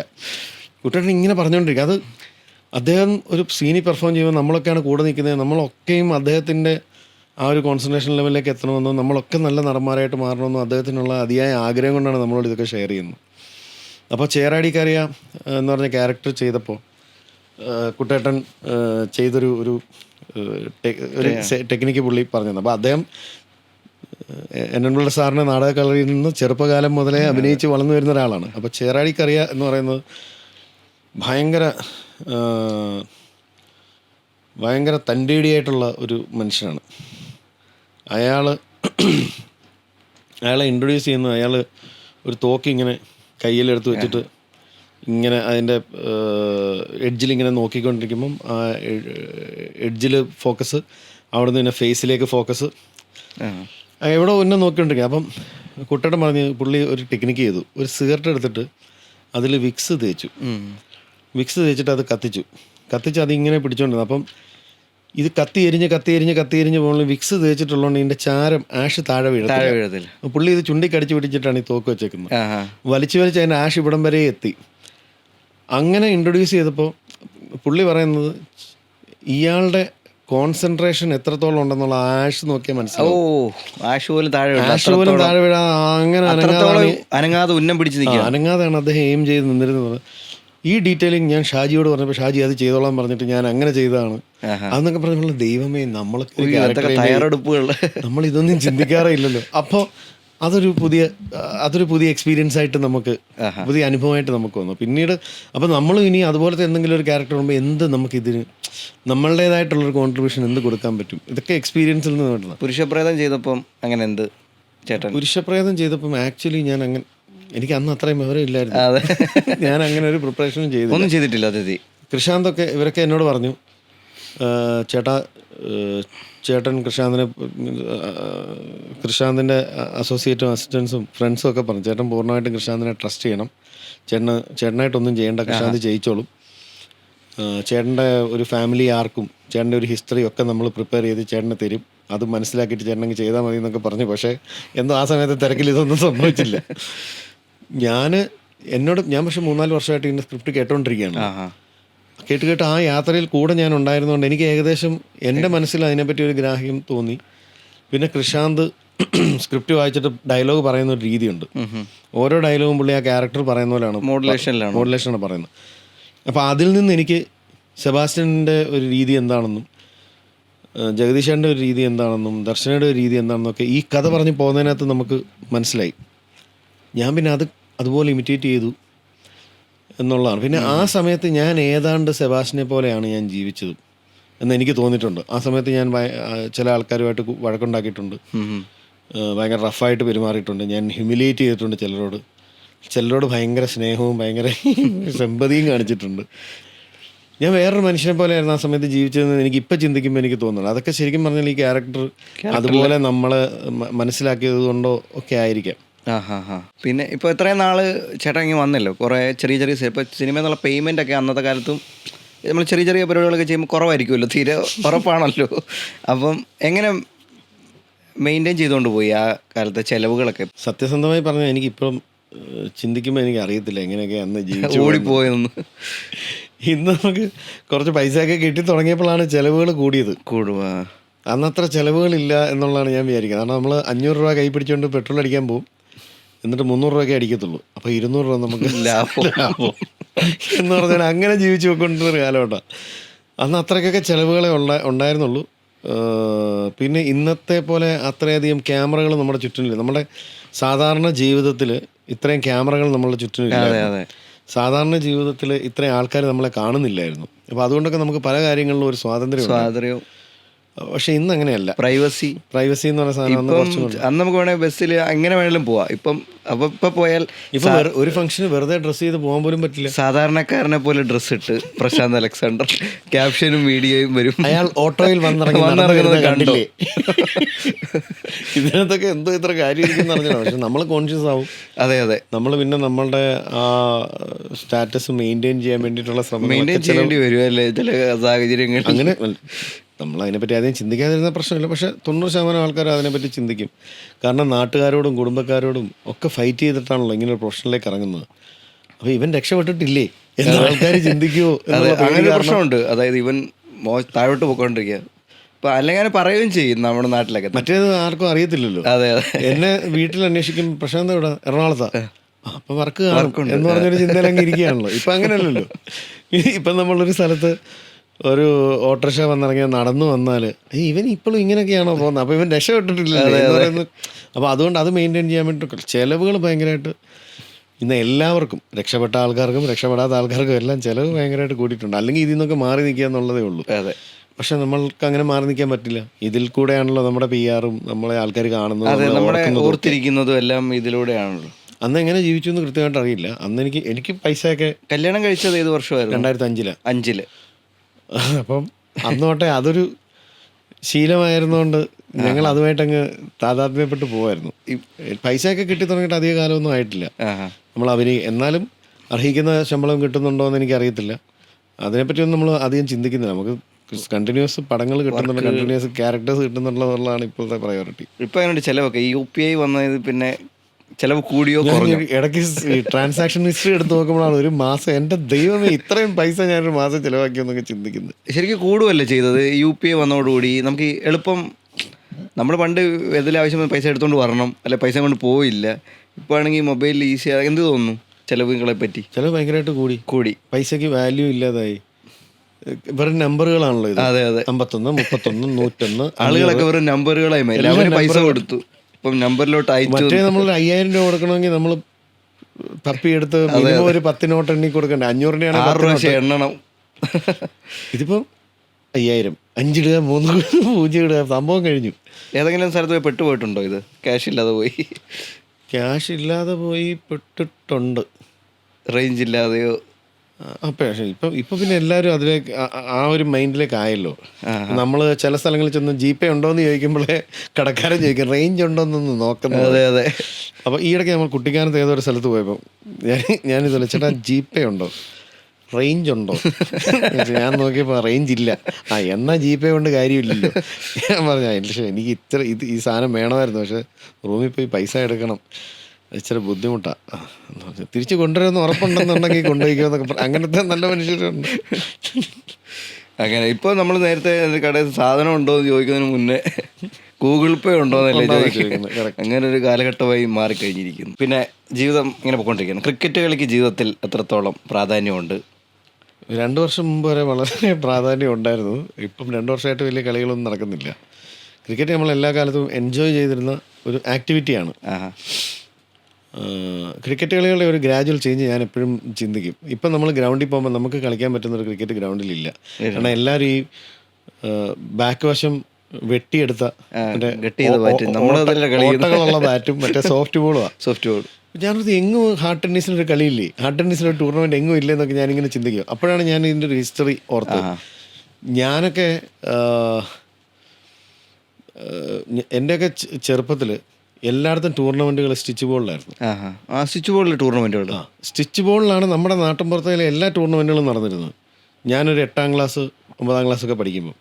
അപ്പം ഒരു ടീമിന് ചിലപ്പോൾ 2 പാഡേ കാണത്തുള്ളൂ. അപ്പോൾ അകത്ത് നിൽക്കുന്ന ബാറ്റ്സ്മാൻമാർ 2 പേരും ഓരോ പാഡ് വെച്ച് കെട്ടിയിട്ടാണ്, ഫ്രണ്ടിലത്തെ കാല് മാത്രം പാഡ് വെച്ച് കെട്ടിയിട്ടാണ്. അപ്പോൾ സ്വന്തമായിട്ടൊരു പാഡുള്ളവനൊക്കെ അന്ന് ഭയങ്കര പ്ലെയറാണ്. അല്ലെങ്കിൽ അവൻ പാഡ് മേടിക്കേണ്ട കാര്യമില്ല. അപ്പം ഒരു ബാറ്റ്സ്മാൻ ഔട്ടായാൽ കീപ്പറിൻ്റെ പാഡൊക്കെ കെട്ടിക്കൊണ്ട് ബാറ്റ് ചെയ്യാൻ പോകുന്ന കാലഘട്ടമൊക്കെ ഉണ്ട്. കാല് ഏറുകൊണ്ട് പഴുത്തിട്ടുള്ള അങ്ങനെ സ്റ്റിച്ച് ബോൾ മാത്രമായിരുന്നു. അപ്പം അന്ന് ഞങ്ങൾ കൊച്ചു പിള്ളേർ മടൽ ബാറ്റും റബ്ബർ ബോളും ആയിരുന്നു കളിച്ചുകൊണ്ടിരുന്നത്. പിന്നീട് സ്റ്റിച്ച് ബോളിൽ നിന്ന് ടെന്നീസ് ബോളിലേക്ക്, ഹാർഡ് ടെന്നീസിലേക്ക് ടൂർണമെന്റുകൾ മുഴുവൻ റെഡ് ഹാർഡ് ടെന്നീസ്. അപ്പോൾ അന്ന് നമ്മുടെ സീനിയർ ടീം പിള്ളേരൊക്കെ വന്നിട്ട് ചോദിക്കും, എടാ സ്റ്റിച്ച് ബോളിൽ എങ്ങും കളിയില്ലേ? എന്നെങ്കിൽ നമ്മൾ പറയോ ടെന്നീസല്ലേ, സ്റ്റിച്ചായിരുന്ന ഒരു കളി കളിക്കാൻ. അപ്പം നമ്മൾ വലിയ പുള്ളി സ്റ്റിച്ചേലെ കളിക്കത്തുള്ളൂ എന്ന് പറഞ്ഞ പോലെയാണ് ഇപ്പം നമ്മൾ എന്നിട്ട് മറ്റേ ഹാർഡ് ടെന്നീസ് കളി ഇല്ലെന്ന് ചോദിക്കുമ്പോൾ നമ്മൾ സോഫ്റ്റ് ബോളല്ല കളി, സ്റ്റിച്ച് ബോൾ മറ്റേ ഹാർഡ് ടെന്നീസ് ആയിരുന്നു ഒരു കളി കളിക്കാൻ വന്നപ്പോൾ അവരും ചിരിക്കും. ഇതേ കളിക്കാൻ അറിയാൻ മേലാത്ത ഇനി അവത്തെ കളിക്കാൻ പോകുന്നത്. ഇപ്പോൾ ഫുള്ള് ടൂർണമെൻറ്റുകൾ സോഫ്റ്റ് അല്ലേ. സോഫ്റ്റ് വെച്ചാൽ ഒന്നാമത് ഈ ഗ്രൗണ്ടിൻ്റെ അഭാവമാണ് കൂടുതൽ. കാരണം ഇത് ഒരുപാട് ദൂരെ പോകത്തില്ല, ചെറിയ സ്പേസിൽ കളിക്കാം, പിച്ചിൻ്റെ ദൂരം കുറവായിരിക്കും. അപ്പോൾ അതേ അടി പോകരുത്, പിച്ച് ബോൾ ബാറ്റ് എടുക്കുമ്പോൾ ബോൾ പോയിരിക്കും. ഇപ്പോൾ കൂടുതലും ഈ സോഫ്റ്റ് ബോൾ ടൂർണമെന്റുകളാണ്. ഈ ബാറ്റൊക്കെ അല്ല, ഞാൻ ഓൾറെഡി ഞാൻ ഗൾഫിൽ പോകുന്നതിന് മുന്നേ വരെ ഗൾഫിൽ പോയോ? ഞാൻ 7 വർഷം ഗൾഫിലല്ലായിരുന്നു. എന്ത് ചെയ്യുമായിരുന്നു? ഞാൻ ഡ്രാഫ്റ്റിങ്ങും സൈറ്റും സിവിൽ പരിപാടികളൊക്കെ ആയിരുന്നു. പിന്നെ ഇതെങ്ങനെ പരിപാടി വർക്കാവുമെന്ന് മനസ്സിലായത്? ഞാൻ ഇത് തുടങ്ങിയിട്ട് കുറച്ചാളല്ലേ ആയുള്ളൂ. ഞാൻ 2019 തിരിച്ചു വന്നേ. എങ്ങനെ മനസ്സിലായി ഈ ടാലന്റ് ഉണ്ടെന്ന്? ടാലന്റ് എനിക്ക് ആഗ്രഹം ഉണ്ടായിരുന്നു. ഞാൻ മറ്റേ ഇല്ല ട്രോളൊക്കെ ഉണ്ടാക്കുമായിരുന്നു. നമ്മുടെ ICU ഇല്ലേ, ICUവിലെ അഡ്മിനൊക്കെ ആയിരുന്നു ഞാൻ. ചളി യൂണിയൻ ഇല്ലേ, നമ്മുടെ ഗ്രൂപ്പായിരുന്നു. അപ്പം ഞാൻ ഗൾഫിലിരുന്നിട്ട് ട്രോളുകൾ ഉണ്ടാക്കിയിടും. അപ്പം എൻ്റെ ഒരു സുഹൃത്ത് ICUവിൻ്റെ ഏറ്റവും വലിയ പ്രൊമോട്ടറാണ്, മധു വാര്യർ. പുള്ളി ICUവിൻ്റെ ട്രോളുകൾ എവിടെ നിന്നെങ്കിലുമൊക്കെ തപ്പി പിടിച്ചു. അപ്പോൾ അന്ന് ഈ 2013 അപ്പോൾ ഞാൻ ഗൾഫിലാണ്. അപ്പോൾ അവിടെ ഇരിക്കുമ്പോൾ വേറെ പരിപാടികളൊന്നുമില്ല. അപ്പോഴാണ് അപ്പോൾ ഇങ്ങനെ നമ്മുടെ ഫ്രണ്ട് സർക്കിളിലൊക്കെ തമാശകളൊക്കെ പറയും. പക്ഷേ അതൊരു വൈഡ് ഓഡിയൻസ് ചിരിക്കുമോ എന്നുള്ളത് അറിയത്തില്ലല്ലോ. അപ്പോൾ ICUവിൽ ട്രോൾ വന്നപ്പം ഇങ്ങനെ അതിനകത്ത് 5 ലക്ഷം പേരോളം ഉണ്ടല്ലോ. അപ്പോൾ നമ്മളിടുന്ന തമാശകളൊക്കെ ആളുകൾ കാണിച്ചിരിക്കുമെന്ന് നോക്കുമ്പോൾ അതാണ് നമുക്കൊരു ഫസ്റ്റ് ഹിറ്റായ ഒരു സാധനം പറയാമോ ഓർത്തെടുക്കാൻ? നമ്മുടെ ഒരു വൈശാലിയുടെ സീരീസ് തന്നെ ഉണ്ടായിരുന്നു. മറ്റേ ഈ പുള്ളി ഇങ്ങനെ തലക്കെട്ട് കെട്ടിയിട്ട് വരത്തില്ലേ, അപ്പോൾ ചോദിക്കും ഇവിടെ കാട്ടിൽ ഓണപ്പരിപാടിയൊക്കെ ഉണ്ടോ? ഉണ്ട്. എന്ത് ചെയ്യും? ഞാൻ ഹർഭജൻ സിംഗിൻ്റെ ഫിഗർ ചെയ്യും. അങ്ങനത്തെ കുറേ പിന്നെ അങ്ങനെ കുറേ സാധനങ്ങളുണ്ടായിരുന്നു. ഈ യാഗം അങ്ങനെ എന്താണ് ഇങ്ങനെ പുള്ളി മറ്റേ ആ മീമ് വെച്ചിട്ടാണല്ലോ പുള്ളി ഇങ്ങനെ മുഹമ്മദ് തുടങ്ങി കുഞ്ഞിക്കുക. അപ്പോൾ എന്ത് പറ്റി, എന്തെങ്കിലും മിസ്റ്റേക്ക്? ഇല്ല, ഞാൻ 2 പറങ്ങാണ്ടി ചൂടാറിട്ടായിരുന്നു. അങ്ങനെ ട്രോളുകളൊക്കെ ഉണ്ടാക്കി ഇടുമായിരുന്നു. അങ്ങനെയാണ് അതിനുശേഷം പിന്നെ നാട്ടിലെത്തി. അങ്ങനെയാണ് ഇതിലോട്ട് തുടങ്ങാമെന്ന് വിചാരിച്ചു. അങ്ങനെയാണ് ഇതിലേക്ക് വന്നത്. പിന്നെ ഇപ്പോൾ ക്രിക്കറ്റ് കളി ഇപ്പോൾ ഇല്ല. CCL എന്താ നിർത്താൻ? CCL ഇപ്പം ഇനിയിപ്പോൾ നവംബറിലുണ്ടെന്ന് തോന്നുന്നു. നമുക്ക് ഗ്രൂപ്പൊക്കെ വീണ്ടും ഓപ്പണായി. നവംബറിൽ CCL ഭയങ്കര ഓവറൊക്കെ എറിഞ്ഞാൽ കഴിഞ്ഞ ലാസ്റ്റ് ഓവർ പിടിച്ചത് കർണാടക ആയിരുന്നോ? തെലുങ്കു വാരിയേഴ്സ് എന്തോ ചാമ്പ്യൻസ്. നമ്മളാകെ കഴിഞ്ഞ 2 വർഷം കളിച്ചാൽ ഒറ്റ കളിയെ ജയിച്ചിട്ടുള്ളൂ. അതെ, അത് ശരി. കഴിഞ്ഞ വട്ടം നമ്മുടെ ഇച്ചിരി മോശം സീസൺ ആയിരുന്നു. കഴിഞ്ഞ മുമ്പത്തെ വർഷം ഏറ്റവും മോശം. ഒരു കളി പോലും ജയിച്ചില്ല. കഴിഞ്ഞ വർഷം ഒരു കളിയെ ജയിച്ചുള്ളൂ. ആ കളി ആയിരുന്നു ആ കളി. ഇതിന്റെ വ്യത്യാസം പ്രശ്നം എന്താണെന്ന് വെച്ചാൽ ഈ വർഷം ഇല്ലായിരുന്നോ? കഴിഞ്ഞ വർഷം ഇല്ല. അതെന്തോ പറ്റി? അത് നമ്മൾ പോയില്ലെന്നേ ഉള്ളൂ. അവർ കളിച്ചു. നമ്മുടെ മാനേജ്മെന്റ് തീരുമാനിച്ചു. തിരക്കുകളും ആർട്ടിസ്റ്റുകളെല്ലാം തന്നെയാണല്ലോ ആർട്ടിസ്റ്റുകളുടെ തിരക്കും മാനേജ്മെന്റിന്റെ ഭാഗത്തുനിന്നും ഈ പ്രാവശ്യം പോകണ്ടെന്നുള്ള തീരുമാനമായിരുന്നു. ഇപ്പൊ ഈ പ്രാവശ്യം പോകണമെന്നുള്ള തീരുമാനമെല്ലാം ആയിട്ടുണ്ട്. ഇപ്രാവശ്യം വീണ്ടും ഫോർമാറ്റ് 2020 ആയിട്ടുണ്ട്. മറ്റേ 10ന്റെ 2 ഓവർ വെച്ചിട്ടായിരുന്നു. അപ്പൊ ആ ഫോർമാറ്റ് നമുക്ക് ഒട്ടും വർക്കാവാത്തൊരു ഫോർമാറ്റാണ്. ആദ്യം 10 ഓവർ, പിന്നെ അവര് 10 ഓവർ ബാറ്റ് ചെയ്യും, പിന്നെ വീണ്ടും ആദ്യത്തെ ടീം 10. അതൊരു പരിപാടിയല്ലേ. പിന്നെ അതിനകത്ത് 100,000 നിബന്ധനകളും. A കാറ്റഗറി പ്ലേയേഴ്സ് ഇത്രയും പേര് 7 പേര് വേണം, 7 പേര് ഒരു A കാറ്റഗറി പ്ലെയർ എപ്പോഴും ക്രീസിൽ കാണണം എന്നൊക്കെ പറഞ്ഞു വരുന്നുണ്ട്. നമ്മുടെ ടീമിന് അങ്ങനത്തെ ഒരു ബാലൻസ് ഇല്ല. അത് CCL ക്രിക്കറ്റ് കളിക്കുന്ന സമയത്ത് ചേട്ടൻ RF ഫാനായിരുന്നു. ക്രിക്കറ്റ് കളി കണ്ടു തുടങ്ങിയ സമയത്ത് മുഹമ്മദ് അസറുദ്ദീൻ്റെ ഫാനായിരുന്നു. ഞാൻ അയാളെ പോലെ കൂനിയൊക്കെയാണ് നടന്നുകൊണ്ടിരുന്നത്. അപ്പൊ ആ ചെറിയൊരു കൂനി എനിക്ക് ആ സമയത്ത് അതിന്റെ ഭാഗമായി കിട്ടിയിട്ടുണ്ട്. ക്യാരക്ടർ പിടിച്ച അസറുദ്ദീന്റെ ഫിഗർ പിടിക്കാനായിട്ട്. അസറുദ്ദീനായിരുന്നു ഏറ്റവും ഇഷ്ടമുള്ള ഇന്ത്യൻ പ്ലെയർ. അസറുദ്ദീനിൽ നിന്ന് പിന്നീട് ഒരു കൂട്ടം ആൾക്കാർ വന്നു. സെവാഗ്, യുവരാജ് സിംഗ്, ഇവരൊക്കെ കളിക്കുമ്പോൾ നമ്മൾ ടിവിയുടെ ഫ്രണ്ടിൽ തന്നെയാണ്. എല്ലാവരും സച്ചിൻ ടെണ്ടുൽക്കർ. ഞാൻ യുവരാജിന്റെ ഫാനായിരുന്നു. ഞങ്ങളെ പഠിക്കുന്ന സമയത്ത് ഞാൻ ഒരാൾ മാത്രം. എന്നുവെച്ചാൽ യുവരാജിന് എല്ലാവർക്കും ഇഷ്ടമാണെങ്കിലും അന്ന് കൂടുതൽ സച്ചിൻ, എല്ലാവർക്കും സച്ചിനെ ഇഷ്ടമായിരുന്നുകൊണ്ട് തന്നെ ഞാൻ അത് പിടിച്ചില്ല. അതെ, എല്ലാവരും സച്ചിൻ്റെ കാര്യം പറയാം. എന്നാൽ പിന്നെ സച്ചിൻ അല്ലാത്ത ഒരാളെ നമ്മൾ കണ്ടിട്ടുണ്ട്. നിങ്ങൾ സച്ചിനാണ്, നിങ്ങൾ ഇയാളുടെ കളി അറിയാമോ, അയാൾ ഇങ്ങനെ കളിക്കുന്നൊക്കെ പറയുന്നത്. അങ്ങനെ എനിക്ക് ഫീൽഡ് ചെയ്യുന്നത് ഭയങ്കര ഇഷ്ടമായിരുന്നു. അപ്പോൾ യുവരാജ് നന്നായിട്ട് ഫീൽഡ് ചെയ്യുമല്ലോ. മറ്റേ നമ്മുടെ നോർമൽ ഫീൽഡിങ്ങിൽ മുഹമ്മദ് കൈഫ് ഒക്കെ വന്നപ്പോഴേ ഇവർ രണ്ടുപേരും വന്നപ്പോഴാണ് ഫീൽഡിങ്ങിന്റെ സ്റ്റാൻഡേർഡ്സ് പൊങ്ങിയത്. പിന്നെ സുരേഷ് റെയ്ന വന്നു. ഈ നേരത്തെ റോബിൻ സിംഗ്, അജയ് ജഡേജ, ഈ 3 പേരായിരുന്നു ഗംഭീര ഫീൽഡർമാർ. അതിനുശേഷം ഒരു നമുക്കന്ന് ജോൺ ഡി റോഡ്സിനെ പോലെ ചാടുന്ന ഒരാളില്ലെന്നുള്ളൊരു വിഷമമായിരുന്നു എൻ്റെ പ്രധാന വിഷമം. അത് ഈ യുവരാജ് സിംഗ് വന്നു. പുള്ളി മറ്റേ കൈഫ് കുറച്ചുകൂടെ ഗ്രൗണ്ട് ബോളുകൾ എടുക്കുക, ഡൈവ് ചെയ്യുന്നത് കൂടുതൽ യുവരാജ് ആയിരുന്നു. പിന്നെ റെയ്ന വന്നു. അങ്ങനെ രവീന്ദ്ര ജഡേജ വന്നു. അതെ, ജഡേജ ഒക്കെ ഭയങ്കര ഇതല്ലേ. പിന്നെ ധോനി ഫാനായിട്ട് മാറി. അതെ, ഞാൻ പിന്നെ യുവരാജ് IPL തുടങ്ങിയപ്പോൾ യുവരാജ് ഓരോ ടീമിൽ പോയി പുള്ളി അത് പഞ്ചാബിലായിരുന്നു. അപ്പം ഞാൻ ഫസ്റ്റ് സീസണിൽ പഞ്ചാബിൻ്റെ ആള്, പിന്നെ കുറച്ചാൾ പഞ്ചാബ്, പിന്നെ പുള്ളി പല ടീമിൽ പോയില്ല. പുള്ളി 4-5 ടീം, പൂനെ വാരിയേഴ്സായി, റോയൽ ചലഞ്ചിൽ പോയി. അങ്ങനെ നാട് വിട്ട് എനിക്ക് യുവരാജ് എവിടെ പോയാലും ആ ടീമിൻ്റെ ഞാൻ അങ്ങനെ. ധോനി എവിടെ പോയാലും ധോനിയുടെ ടീമിൻ്റെ. അതെ, ധോനി അടുത്ത വർഷം കാണുമെന്ന് എനിക്ക് തോന്നുന്നു. സഞ്ജു സാംസൺ മുംബൈയിലോട്ട് പോവാന്ന് പറയുന്നത് കേട്ടു. ഇപ്പൊ ചർച്ചകളൊക്കെ അതൊക്കെ. ഞാനിപ്പോ രാജസ്ഥാൻ റോയൽസാ. സഞ്ജു സാംസൺ ഉള്ളതുകൊണ്ട് ഇനിയിപ്പം മുംബൈയിലോട്ട് അത് വിട്ടുപിടിക്കണമല്ലേ. അതെ, എനിക്ക് ഓരോ ടീമിലും ചിലപ്പോൾ നമുക്ക് ഇഷ്ടമുള്ള ഒരു പ്ലെയർ കാണും. അപ്പം ഓരോ മാച്ചും കാണുന്ന ആ പ്ലെയറിന് വേണ്ടിയിട്ടാണ്. അങ്ങനെ എല്ലാ മാച്ചും കാണേണ്ട ഒരു അവസ്ഥയിലേക്ക് അതെ അതെ. എത്തി. ഞാൻ പിന്നെ വീഡിയോ കണ്ടന്റ് ഉണ്ടാക്കേണ്ടതുകൊണ്ട് ഫുള്ള് IPL സീസൺ നമ്മുടെ ചവറ്റയില്ല പടത്തിൽ പറഞ്ഞത് പടക്കം ദീപാവലി പോലെ IPL പ്ലേയേഴ്സിനെ കൊണ്ട് പെയിന്റ് പെയിന്റ് അടിപ്പിക്കുന്നതൊക്കെ അത് പുള്ളി കണ്ടിട്ടുണ്ടെന്ന് പറഞ്ഞ് കഴിഞ്ഞ സഞ്ജു സാംസൺ കഴിഞ്ഞ ഇതിൽ പറഞ്ഞായിരുന്നു പുള്ളി ആ വീഡിയോ കണ്ടിട്ടുണ്ടായിരുന്നു.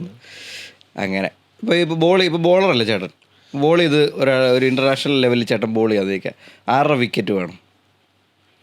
ഒരു ബാറ്റ്സ്മാൻ്റെ വിക്കറ്റ് എടുക്കണമെന്ന് വിചാരിച്ചാൽ 6 വിക്കറ്റ് ഇട്ടാൽ കൂടുതൽ സന്തോഷം കിട്ടും. അങ്ങനെയൊക്കെ ചോദിച്ചാൽ ആ ലെവലിലും നമ്മൾ ചിന്തിച്ചിട്ടില്ലല്ലോ. അതൊന്ന് ആലോചിച്ച് നോക്കി. ഇന്റർനാഷണൽ ലെവലിൽ ചേട്ടൻ ബോൾ ചെയ്യാന്ന് വിചാരിക്കുക, ഒരു ബാറ്റ്സ്മാൻ്റെ വിക്കറ്റ് എടുത്താൽ ചേട്ടന് കൂടുതൽ ഹാപ്പി. അത്ര നല്ല പ്ലെയറാണ്, അദ്ദേഹത്തിൻ്റെ വിക്കറ്റ് കിട്ടാൻ പാടാണ്, പുള്ളിയുടെ വിക്കറ്റ് എടുത്തേക്കാം. ഡിവിലിയേഴ്സിന്റെ വിക്കറ്റ് ഡിവിലിയേഴ്സ് എതുവഴി അറിഞ്ഞാലും പുള്ളി 360 അടിയാണല്ലോ. അപ്പൊ അയാളെ ഒന്ന് പെടുത്തിയാൽ ചേട്ടൻ ബാറ്റ് ചെയ്യാന്ന് വിചാരിക്കുക, 6 അടിക്കാൻ താല്പര്യമുള്ള എന്നാൽ അയാളെ അടിക്കാൻ പറ്റാത്തൊരു ബോളർ ബുംറ. പിന്നെ നമുക്കിപ്പോൾ പഴയത് പഴയ 6 അടിക്കാൻ ആഗ്രഹമുള്ള ഒരു ബോളർ നമ്മുടെ സച്ചിൻ്റെ വിൻറ്റേജ് മഗ്രാത്ത് ആ ഒരു കാലഘട്ടത്തിൽ എന്നാലും അടിക്കാൻ പാടായിരിക്കണം, പക്ഷെ എന്നാൽ അടിച്ചാൽ കൊള്ളാം. മിച്ചൽ ജോൺസന്റെ ഞാൻ ഈ കൊച്ചിയിൽ ഇന്ത്യ ഓസ്ട്രേലിയ കളി നടന്നപ്പോൾ കാണാൻ പോയിട്ടുണ്ട്. നമ്മൾ ആദ്യം ബോൾ ചെയ്യായിരുന്നു. അപ്പോൾ നമുക്ക് സയ്യർ ഖാൻ്റെ ഒക്കെ ബോൾ കാണാം ഗാലറിയിലിരുന്ന്. ഇങ്ങനെ വരുന്നു, കൊട്ട് ക്യാരി ചെയ്ത് സ്ലിപ്പിലേക്ക് പോകുന്നു, അല്ലെങ്കിൽ കീപ്പറിലേക്ക് പോകുന്നു, ഇതൊക്കെ നമുക്ക് കാണാം. അത് കഴിഞ്ഞ് ഇന്ത്യ ബാറ്റിംഗ് ഇറങ്ങിയപ്പോഴുണ്ടോ മിച്ചൽ ജോൺസൺ വന്ന് ആക്ഷൻ കാണിക്കുന്നത് നമുക്ക് മാത്രം കാണിക്കുന്നു, പിന്നെ ഇങ്ങനെ അങ്ങോട്ട് എടുത്ത് ബോളെന്ന് പറയുന്ന സാധനം കാണുന്നില്ല. ഇതിനകത്ത് എങ്ങനെ ഇവർ ബാറ്റ് കൊണ്ട് തൊടുന്നോ അങ്ങനെയൊക്കെ കിട്ടിയ മിച്ചൽ ജോൺസിനെ അടിച്ചാൽ കൊള്ളാം. ഒന്നുമില്ല, ഓസ്ട്രേലിയക്കാരനല്ലോ, ഒരു അടി കൊടുക്കുന്ന സന്തോഷം നമുക്ക് കാണുമല്ലോ. അതെ, എനിക്ക് ഓസ്ട്രേലിയക്കാര് അടിക്കുന്നത് ഭയങ്കര ഇഷ്ടമാണ്. പണ്ട് മുതൽ നമ്മുടെ ഒരു, അതായത് അവർ ഭയങ്കര അതിനെ സാധിക്കും കേട്ടോ, ആധിപത്യമായിരുന്നല്ലോ ഒരു കാലത്തെ. എനിക്ക് ഭയങ്കര വിഷമമായിരുന്നു. നമ്മൾ ഏത് വേൾഡ് കപ്പായിരുന്നു നമ്മൾ തോറ്റത്, ഗാംഗുലിയുള്ള വേൾഡ് കപ്പിൽ. ഞാനന്ന് ഭയങ്കരമായിട്ട് വിഷമിച്ചു. കാരണം അവർ നമ്മളെ പിന്നെ ബോണ്ടിങ്ങോട്ട് വന്നിട്ട് ഒരു മര്യാദയില്ലാത്ത ബോണ്ടിങ്ങിനൊന്നും ഒരു അല്ല, അന്ന് നമ്മളൊരു മര്യാദയില്ലാത്ത അടി അടിച്ചത് ഇവര്. ബോണ്ടിങ്ങിനാണ് മുഖത്ത് നോക്കിയാൽ ജനിച്ചു വീണ അഹങ്കാരിയായിട്ടാണ് തോന്നുന്നത്. അതെ അന്ന് ഭയങ്കര ഇന്ത്യക്കാരുമായിട്ടൊക്കെ പുള്ളിയായിരുന്നല്ലോ മെയിനായിട്ട് വഴക്കിടുന്നത്. പിന്നെ ഹെയ്ഡൻ ഒക്കെ നടന്നു വരുന്ന കണ്ടാലേ അതെ നമ്മള് പെൻസിലും പിടിച്ചിരിക്കുന്ന പോലെ ഹെയ്ഡൻ ഒക്കെ ബാറ്റും പിടിച്ചിരിക്കുന്നതാണ്. അതെ അങ്ങനെ എന്തൊരു ടീമായിരുന്നു അവർ ആ സമയത്തല്ലേ. അന്ന് എനിക്ക് അവരോട് അസൂയയും ദേഷ്യമായിരുന്നു. അത് ഇവരൊക്കെ വരുന്നതിന് മൈക്കൽ ബേവൻ എന്ന് പറഞ്ഞ മൈക്കൽ ബേവൻ പുള്ളി ഔട്ടേ ആവത്തില്ല. 4 വിക്കറ്റ് 5 വിക്കറ്റ് ഒക്കെ എടുത്തിട്ട് നമ്മൾ ജയിച്ചു എന്ന് പറഞ്ഞ് നിൽക്കുമ്പോഴായിരിക്കും മൈക്കിൾ ബേവൻ സൈഡിൽ കൂടെ മൂലക്കൂടെ വന്ന് അവിടെ നിൽക്കുന്നത്. അയാൾ ഔട്ടാകത്തില്ല. മറ്റേ ഡാമിയൻ മാർട്ടിൻ എന്ന് പറഞ്ഞൊരു പുള്ളി, ആ പുള്ളി ഔട്ടും ആവത്തില്ല. അതെ മറ്റേ ലേമനാണ് ഔട്ട് ആവാത്തത് 3 പേര്. പിന്നെ ബോളിങ് പോയി കഴിഞ്ഞാൽ മറ്റേ ഗില്ലസ്ബി, മഗ്രാത്ത്, ബ്രെറ്റ്ലി, അയ്യോ നമുക്കതൊന്ന് ആലോചിക്കാൻ പറ്റാത്തൊരു ടീമായിരുന്നു അവരുടെ ടീം. ഇപ്പോൾ ക്രിക്കറ്റ് കളി ഇവിടെ നിർത്തുക. ഇപ്പം ലോകം ഇങ്ങനെ യൂണിവേഴ്സ് ആയിക്കൊണ്ടിരിക്കുകയാണല്ലോ, മാടൻ, മറുത അങ്ങനെ. അപ്പോൾ ചേട്ടനെ അതിലേക്ക് വിളിക്കുക. അപ്പോൾ ചേട്ടന് ചെയ്യാൻ താല്പര്യമുള്ള റോൾ ഏതായിരിക്കും കിട്ടിയാൽ പൊളിക്കാന്നുള്ള? നമ്മൾ റിയലിസ്റ്റിക്കലി പറയുകയാണെങ്കിൽ എൻ്റെ താല്പര്യമുള്ള റോളിലേക്ക് അവരെ വിളിക്കില്ലല്ലോ. അവർക്ക് അല്ല, ഞാൻ ചോദിച്ചാ നമുക്കൊരാഗ്രഹം, നമുക്ക് അവരോട് അരുൺ ഡൊമിനിക്കിനോട് ചോദിക്കാം എന്നെ കൊണ്ട് ഏത് വേഷം ചെയ്യിപ്പിക്കും. അല്ല ഇപ്പോൾ ഇങ്ങനത്തെ ഓരോരുത്തർക്ക് ഉണ്ടോ മറ്റേ കർണനൊക്കെ ചെയ്യണമെന്ന് പറയത്തില്ലേ, അതുപോലെ ഇതിനകത്ത് നമ്മൾ അന്നൊരു വീഡിയോ ചെയ്തപ്പോൾ പറഞ്ഞത് കർണൻ. അതെ, അതുപോലെ ഇപ്പൊ ഇതിനകത്ത് സ്പോയിലർ ആവണ്ടെന്ന് വെച്ചാൽ അങ്ങനത്തെ കുറെ ഫാന്റസി കഥ കേരളത്തിലുള്ള യക്ഷി പരിപാടികളിൽ എനിക്ക് അങ്ങനെ വലിയ അറിവ് ഈ ടീമിനെ പറ്റി ഇല്ല. അറിയാവുന്നൊരു രസമുള്ളൊരു ക്യാരക്ടർ ചാത്തൻ്റെ ആയിരുന്നു, അതിപ്പോൾ ടോവിനെ കൊണ്ടുപോയി. അതെ, പിന്നെ പറഞ്ഞു കേട്ടിടത്തോളം മൂത്തം ഭയങ്കര സംഭവമായിരുന്നു, അത് മമ്മൂക്ക തൂക്കി. ഇനിയിപ്പോൾ ഏതാ അതിനകത്ത് വരാനുള്ള കുറേ ഓപ്ഷൻസ്? അല്ല, ഓപ്ഷൻ എന്ന് വെച്ചാൽ ഇതിനകത്ത് ഇല്ലാത്ത കുറേ ഓപ്ഷനൊക്കെ പറയാം. ചങ്ങലമാടനുണ്ട്, മറ്റേ നമ്മുടെ എന്താ പ്രാശ് എന്നൊക്കെ പറയുമായിരുന്നു നമ്മുടെ നാട്ടിൽ. ചങ്ങലമാടൻ എന്തോ, ഇതെല്ലാം ഒരേ ടൈപ്പ് ആളുകൾ. പ്രാശ്, മറുത, പിന്നെ അങ്ങനത്തെ കുറേ പരിപാടികളുണ്ടല്ലോ, അതിലേതെങ്കിലും. ഇപ്പം മറ്റേ ചാത്തൻ പുള്ളി കൊണ്ടുപോയി. അങ്ങനത്തെ ചാത്തനായിരുന്നു കേട്ടിട്ട് രസമുള്ളൊരു കോൺസെപ്റ്റ്. ചാത്തൻ ഭയങ്കര രസമല്ലേ ചാത്തനെ പറ്റി? എനിക്ക് അങ്ങനെ വലിയ അറിവ് ആ കൂട്ടത്തിലെ ആൾക്കാരെ പറ്റി ഇല്ല. ലോകയുടെ അവസാനം വരെ പോകുന്ന ഒരു ക്യാരക്ടർ കിട്ടിയ അടിപൊളിയായിരുന്നു. അങ്ങനെ അത് 2 മുതൽ 5 ഭാഗം ഉണ്ടെന്നാണ് കേട്ടത്. അടുത്ത ഭാഗത്തിൽ വന്നിട്ട് 5ാമത്തെ ഭാഗം വരെ പോകുന്ന ഏതെങ്കിലും ഒരു ക്യാരക്ടർ കിട്ടിയാൽ കൊള്ളാം. ഈ ഫാൻറ്റസി പരിപാടികൾ ഇതിപ്പോൾ അല്ലെങ്കിൽ തന്നെ വേറെ ഏതെങ്കിലുമൊക്കെ ചെയ്യണമെന്ന് താല്പര്യം തോന്നിയിട്ടുണ്ടോ? മിന്നൽ മുരളി പോലുള്ള സൂപ്പർ ഹീറോ കഥാപാത്രങ്ങൾ?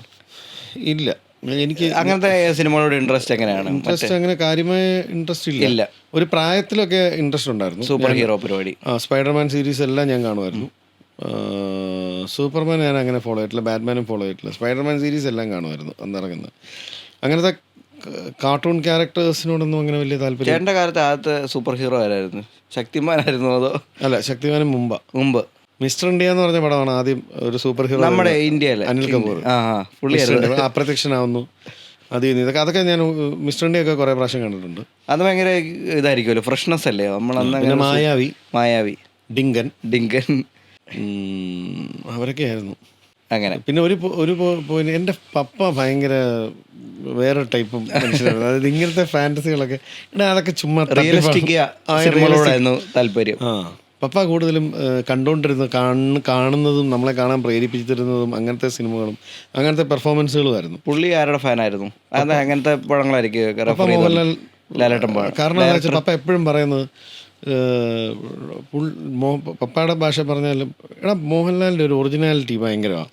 അയാൾ നടന്നു വരുന്ന കണ്ടാൽ കാലം കൂടെ പുറത്തിങ്ങനെ തൂക്കിയിട്ട് അതൊക്കെ കണ്ടാൽ ഒരു നമ്മുടെ നാട്ടിലെ ഒരാളെ പോലെ നമ്മൾ തോന്നും. ഫൈറ്റൊക്കെ ചെയ്യുന്ന പപ്പ എടുത്ത് പറയാം, നമുക്ക് ഓർക്കാൻ മുന്തിരി തോപ്പുകളിനകത്ത് തിലകൻ സാറും ലാൽ സാറും തമ്മിലുള്ളൊരു ചെറിയൊരു അടിയുണ്ടല്ലോ.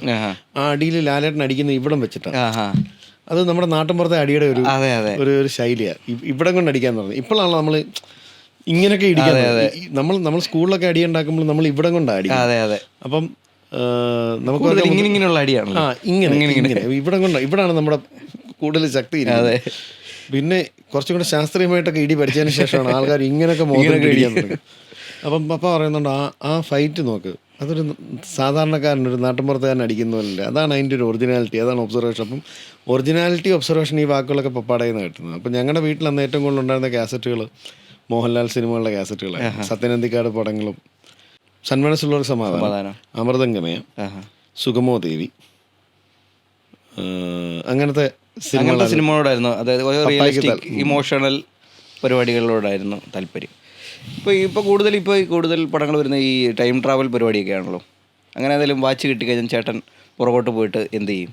വാച്ച് കിട്ടിക്കഴിഞ്ഞാൽ ഇപ്പോൾ ഈ പുറകോട്ട് പോകുന്ന വാച്ചുകളുണ്ടല്ലോ, ടൈം ട്രാവൽ പരിപാടി. നമ്മൾ ഒരു സാധനം ഇട്ടിട്ട് മറ്റേ മാർക്ക് ആൻ്റണിക്കൊക്കെ മറ്റേ ഫോൺ വിളിച്ച് പുറകോട്ട് പോവുക. അങ്ങനെ പുറകോട്ട് പോവുകയാണെങ്കിൽ പോയി റെഡിയാക്കുന്ന ഒരു കാര്യം എന്തായിരിക്കും? റെഡിയാക്കണം. പുറകോട്ട് പോയി ജീവിക്കാനാണെങ്കിൽ ഞാൻ എൻ്റെ ജീവിതം തന്നെ പുറകോട്ട് കൊണ്ടുപോയി എൻ്റെ ഓർമ്മ വെച്ച നാൾ മുതൽ ഞാൻ ഒന്നുകൂടെ ജീവിച്ചു വരും. എന്തൊക്കെ മാറ്റങ്ങൾ വരും? ഇപ്പോൾ ജീവിച്ചതിൽ എന്തെങ്കിലും പാകപ്പെട്ട വന്നിട്ടുണ്ടെന്ന് തോന്നുന്നു. ഞാൻ എൻ്റെ പപ്പായെ കുറച്ചുകൂടെ സ്നേഹിക്കും. പപ്പ ആഗ്രഹിച്ച രീതിയിലൊക്കെ ഞാൻ പെരുമാറാൻ നോക്കും. കാരണം പപ്പ മരിച്ചുപോയി. അപ്പം എനിക്ക് സിനിമകളും എനിക്ക് ഒരു സ്ഥിര വരുമാനത്തിൽ ഞാൻ ഇപ്പം നിൽക്കുന്ന ഒരു അവസ്ഥയിലേക്കൊക്കെ എത്തുന്നതിന് മുമ്പ് പപ്പ മരിച്ചുപോയി. അത് കാണാൻ പറ്റിയില്ല. അത് പുള്ളിക്ക് കാണാൻ പറ്റില്ല. പക്ഷെ പുള്ളിക്ക് ഉറപ്പായിരുന്നു, നിൻ്റെ കാര്യത്തിൽ എനിക്ക് ടെൻഷൻ ഇല്ലാന്ന് മരിക്കുന്നതിൻ്റെ തലേദിവസം പറഞ്ഞു. അപ്പം അത് പപ്പയുടെ മകനായിട്ട് എനിക്ക് കുറച്ചും കൂടെ നന്നായിട്ട് ഇപ്പം എൻ്റെ മക്കൾ എൻ്റെ കൂടെ നിൽക്കുമ്പോൾ ഞാൻ ഭയങ്കരമായിട്ട് സന്തോഷിക്കുന്നുണ്ട്. എൻ്റെ മക്കളെ എൻ്റെ പപ്പായിക്ക് അങ്ങനെ കൊഞ്ചിക്കാനോ ഒന്നും പറ്റിയില്ല. അതിന് മുമ്പേ എൻ്റെ രണ്ടാമത്തെ മോനെ പപ്പ കണ്ടിട്ട് തന്നെ ഇല്ല. എൻ്റെ കല്യാണം കഴിഞ്ഞ് 5 വർഷം കഴിഞ്ഞിട്ട് ആദ്യത്തെ മോനുണ്ടായത്. പറ്റുകയാണെങ്കിൽ അത് കുറച്ചുകൂടെ നേരത്തെ ആക്കണം. കാരണം എൻ്റെ ജീവിതമല്ലേ എനിക്ക് മാറ്റാൻ പറ്റത്തുള്ളൂ, പപ്പയുടെ ജീവിതം മാറ്റാൻ പറ്റത്തില്ല. പപ്പയുടെ ആയുസ് അത്രയല്ലേ ഉള്ളൂ. അപ്പോൾ ഈ 5 വർഷം കഴിഞ്ഞിട്ടാണ് ആദ്യത്തെ മോനുണ്ടായത്. അത് ഒരു 1-ാം വർഷം തന്നെ ആദ്യത്തെ മോനുണ്ടാവുകയും 2-ാം വർഷം തന്നെ രണ്ടാമത്തെ മോനുണ്ടാകുകയും ചെയ്ത പപ്പായിക്ക് അവരെ കൂടെ കണ്ടിട്ട് അങ്ങനെയൊന്ന് ഞാൻ ഒന്ന് റീഅറേഞ്ച് ചെയ്യാൻ നോക്കും. പിന്നെ ഇതൊക്കെ നമ്മുടെ കയ്യിലിരിക്കുന്ന കാര്യങ്ങളല്ല, എന്നാലും അങ്ങനെ ആഗ്രഹിക്കുന്നുണ്ട്. അതേ ഉള്ളൂ, വേറൊന്നും മാറ്റാൻ എനിക്കൊന്നുമില്ല. പിന്നെ ബാക്കിയെല്ലാം ഞാൻ ഈ ജീവിതത്തിൽ നടന്നതെല്ലാം നല്ലതായിട്ട് കാണുന്ന ആളാണ് ഞാൻ. എനിക്ക് വേഷങ്ങൾ കിട്ടി തുടങ്ങിയത് ലേറ്റ് ആയതിൽ ഞാൻ സന്തോഷിക്കുന്നുണ്ട്. കാരണം ഞാൻ ഒത്തിരി പാകപ്പെട്ടതിന് ശേഷമാണ് എനിക്ക് ഈ നല്ല ക്യാരക്ടേഴ്സിലേക്ക് ഞാൻ എത്തുന്നത്. അത് നന്നായെന്ന് എനിക്ക് തോന്നുന്നുണ്ട്. സാമ്പത്തിക ഭദ്രത ഇത്ര ലേറ്റായിട്ട് വന്നതിൽ, കാരണം ജീവിതം കുറച്ചുകൂടെ പഠിക്കാൻ പറ്റി എന്നുള്ളതിന് ഞാൻ സന്തോഷം. ഇപ്പം ഉള്ള ബാക്കി എല്ലാ കാര്യങ്ങളും ഞാൻ ഹാപ്പിയാണ്. പപ്പ കൂടില്ലല്ലോ എന്നുള്ളൊരു സങ്കടം മാത്രമേ ഉള്ളൂ. അപ്പോൾ അത് ടൈം ട്രാവൽ കിട്ടിയാൽ ഞാൻ പോയി അത് പിടിക്കും. അത് പപ്പയെ കൊണ്ടുവരും. ചേട്ടൻ സെൽഫ് ഡ്രൈവ് അല്ലേ കൂടുതലും? തന്നെത്താനെ വണ്ടി അടിച്ച് പോവല്ലേ പരിപാടികൾ? അല്ല, ഇതുവരെ ആയിരുന്നു. പക്ഷേ ഇപ്പോൾ ഒരു 1-2 മാസമായിട്ടൊരു ഡ്രൈവറുണ്ട്. കേരളത്തിലെ ഡ്രൈവിംഗ് രീതിയെപ്പറ്റി എന്താണ് അഭിപ്രായം? വളരെ മോശം അഭിപ്രായമാണ്. നമുക്കങ്ങനെ ഒരു ഡ്രൈവിംഗ് കൾച്ചർ കിട്ടിയിട്ടില്ല. ഇല്ല. ലെയിൻ ഡ്രൈവിങ് നമുക്കില്ല. നമുക്കെല്ലാം എളുപ്പ വഴി. അത് കേരളത്തിലെന്നുള്ളതല്ല, നമ്മൾ നോർത്ത് ഇന്ത്യയിലോട്ട് പോയി കഴിഞ്ഞാൽ ഞാൻ ചോദിച്ചാൽ മൊത്തത്തിൽ തമ്മിൽ ഭേദം കേരളമാണ്. നമ്മൾ വെളിയിലേക്ക് പോയി കഴിഞ്ഞാൽ ഇതുവഴിയൊക്കെയാണ് വണ്ടികൾ കയറി വരുന്നതെന്നും വണ്ടികൾ പോകുന്നതെന്ന് നമുക്ക് പറയാൻ പറ്റത്തില്ല. പക്ഷേ അവിടെയൊക്കെ കുറച്ചും കൂടെ വീതിയുള്ള റോഡുകളുണ്ട്. നമ്മുടെ ഭൂപ്രകൃതി അനുസരിച്ച് നമുക്ക് അത്രയും വീതിയുള്ള റോഡുകൾക്കുള്ള സ്കോപ്പ് ഇവിടെ ഇല്ല. അതെ അതെ. ഇവിടെ നമ്മൾ എല്ലാവരും വീട് വെച്ച് മാറുന്നൊരു ഇതായതുകൊണ്ടും ഈ മറ്റുള്ള സ്ഥലങ്ങളിൽ കുറച്ച് ധാരാളം ഭൂപ്രദേശങ്ങളുള്ളതുകൊണ്ടും മുകളിലോട്ട് വീട് വെക്കുന്ന ഒരു രീതിയാണ് അവർക്കുള്ളത്. ഫ്ലാറ്റുകളാണ് കൂടുതൽ. വീതിയുള്ള റോഡുകളുണ്ട് അവിടെ. ഇവിടെ അത്രയും റോഡുകളില്ല, അത്രയും വീതിയുള്ള റോഡുകളില്ല. ഡ്രൈവിംഗ് കൾച്ചർ ഇന്ത്യയിലെ തന്നെ വളരെ മോശമാണെന്നുള്ള അഭിപ്രായമാണ് എനിക്കുള്ളത്. മെച്ചപ്പെടുത്താൻ എന്ത് ചെയ്യാൻ പറ്റും? നിയമങ്ങൾ കർശനമാക്കുക എന്നുള്ളത് മാത്രമേ ഇതിനെ ചെയ്യാൻ പറ്റത്തുള്ളൂ. ഇപ്പോൾ ട്രാഫിക് പോലീസും റോഡ് മാർഗ്ഗങ്ങൾ പാലിക്കേണ്ട ആൾക്കാരും കൃത്യമായിട്ട്, ഇപ്പം നമ്മൾ എന്തുകൊണ്ടാണ് ഒരു കാലത്ത് സീറ്റ് ബെൽറ്റ് ഇടണമെന്ന് പറയുമ്പോൾ മെനക്കെട്ട പരിപാടി എന്ന് പറഞ്ഞുകൊണ്ടിരുന്ന ആൾക്കാരെല്ലാം ഇപ്പോൾ സീറ്റ് ബെൽറ്റ് ഇടുന്നത്.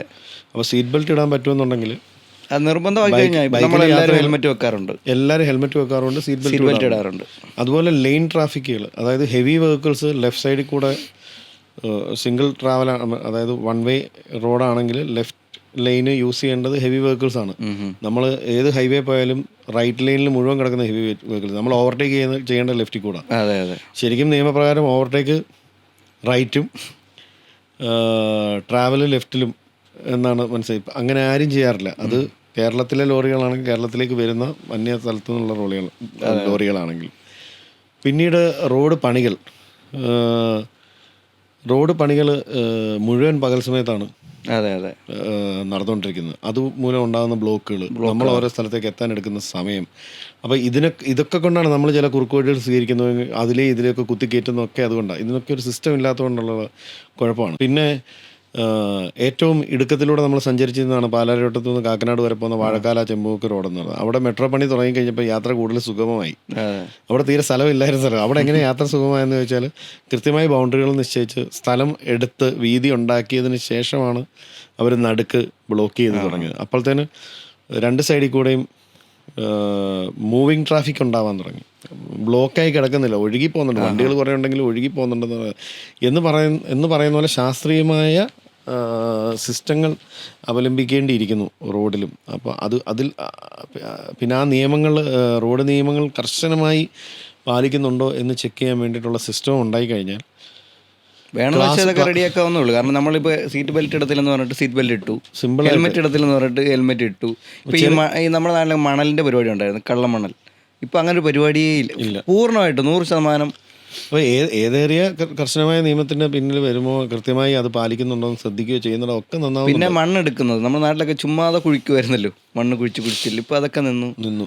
അങ്ങനെ വേണം കൃത്യമായിട്ട് ഇംപ്ലിമെന്റ് ചെയ്താൽ നടക്കും എന്നുള്ളത് നമുക്കറിയാം. ആക്സിഡന്റ് ആയി കഴിയുമ്പോൾ ഇടി ആളുകൾ തമ്മിലുള്ള ഇവിടെ അല്ലേ, പുറത്തൊക്കെ ഇപ്പോൾ ഗൾഫിലൊക്കെ പോയി അവിടെ ആക്സിഡന്റുകളൊക്കെ നടക്കുന്ന സമയത്ത് അവർ വരുന്നു, പെട്ടെന്ന് പോലീസ് വരുന്നു, അവർ സംസാരിക്കുന്നു. പിന്നെ അങ്ങനെയാണല്ലോ. ആക്ച്വലി ഇത് നമ്മളുടെ അവകാശങ്ങളെ പറ്റി കൃത്യമായി ബോധ്യം ഇല്ലാത്തതുകൊണ്ടാണ് ഒരു പ്രശ്നം. നമ്മളുടെ ടെൻഷൻ മുഴുവൻ വണ്ടി തട്ടിക്കഴിഞ്ഞാൽ അതിനുണ്ടാകുന്ന ചെലവിനെ പറ്റിയിട്ടാണ്. ഇതിന് ചെലവിന് വേണ്ടിയിട്ടാണ് നമ്മൾ ഇൻഷുറൻസ് ഉള്ളവരാ ഏറ്റവും കൂടുതൽ ഇടി നടക്കുന്നത്. അതെ. അപ്പോൾ അതിനെപ്പറ്റി ടെൻഷൻ എടുക്കണം. വണ്ടി തട്ടിയത് ഇപ്പം എൻ്റെ മനസ്സിൽ അങ്ങനത്തെ ഒരു ആറ്റിറ്റ്യൂഡാണ്. എൻ്റെ വണ്ടി ഏതെങ്കിലും ചെറിയ കുറ്റിയിലിടിക്കുകയോ വേറെ സൈഡിലിടിക്കുകയോ ഒക്കെ ചെയ്താൽ ഞാൻ അതിനെപ്പറ്റി ടെൻഷൻ അടിക്കാറേ ഇല്ല. കാരണം നമുക്കൊന്നും പറ്റിയില്ലല്ലോ എന്നുള്ളതാണ് എൻ്റെ മനസ്സിൽ വരുന്നൊരു കാര്യം.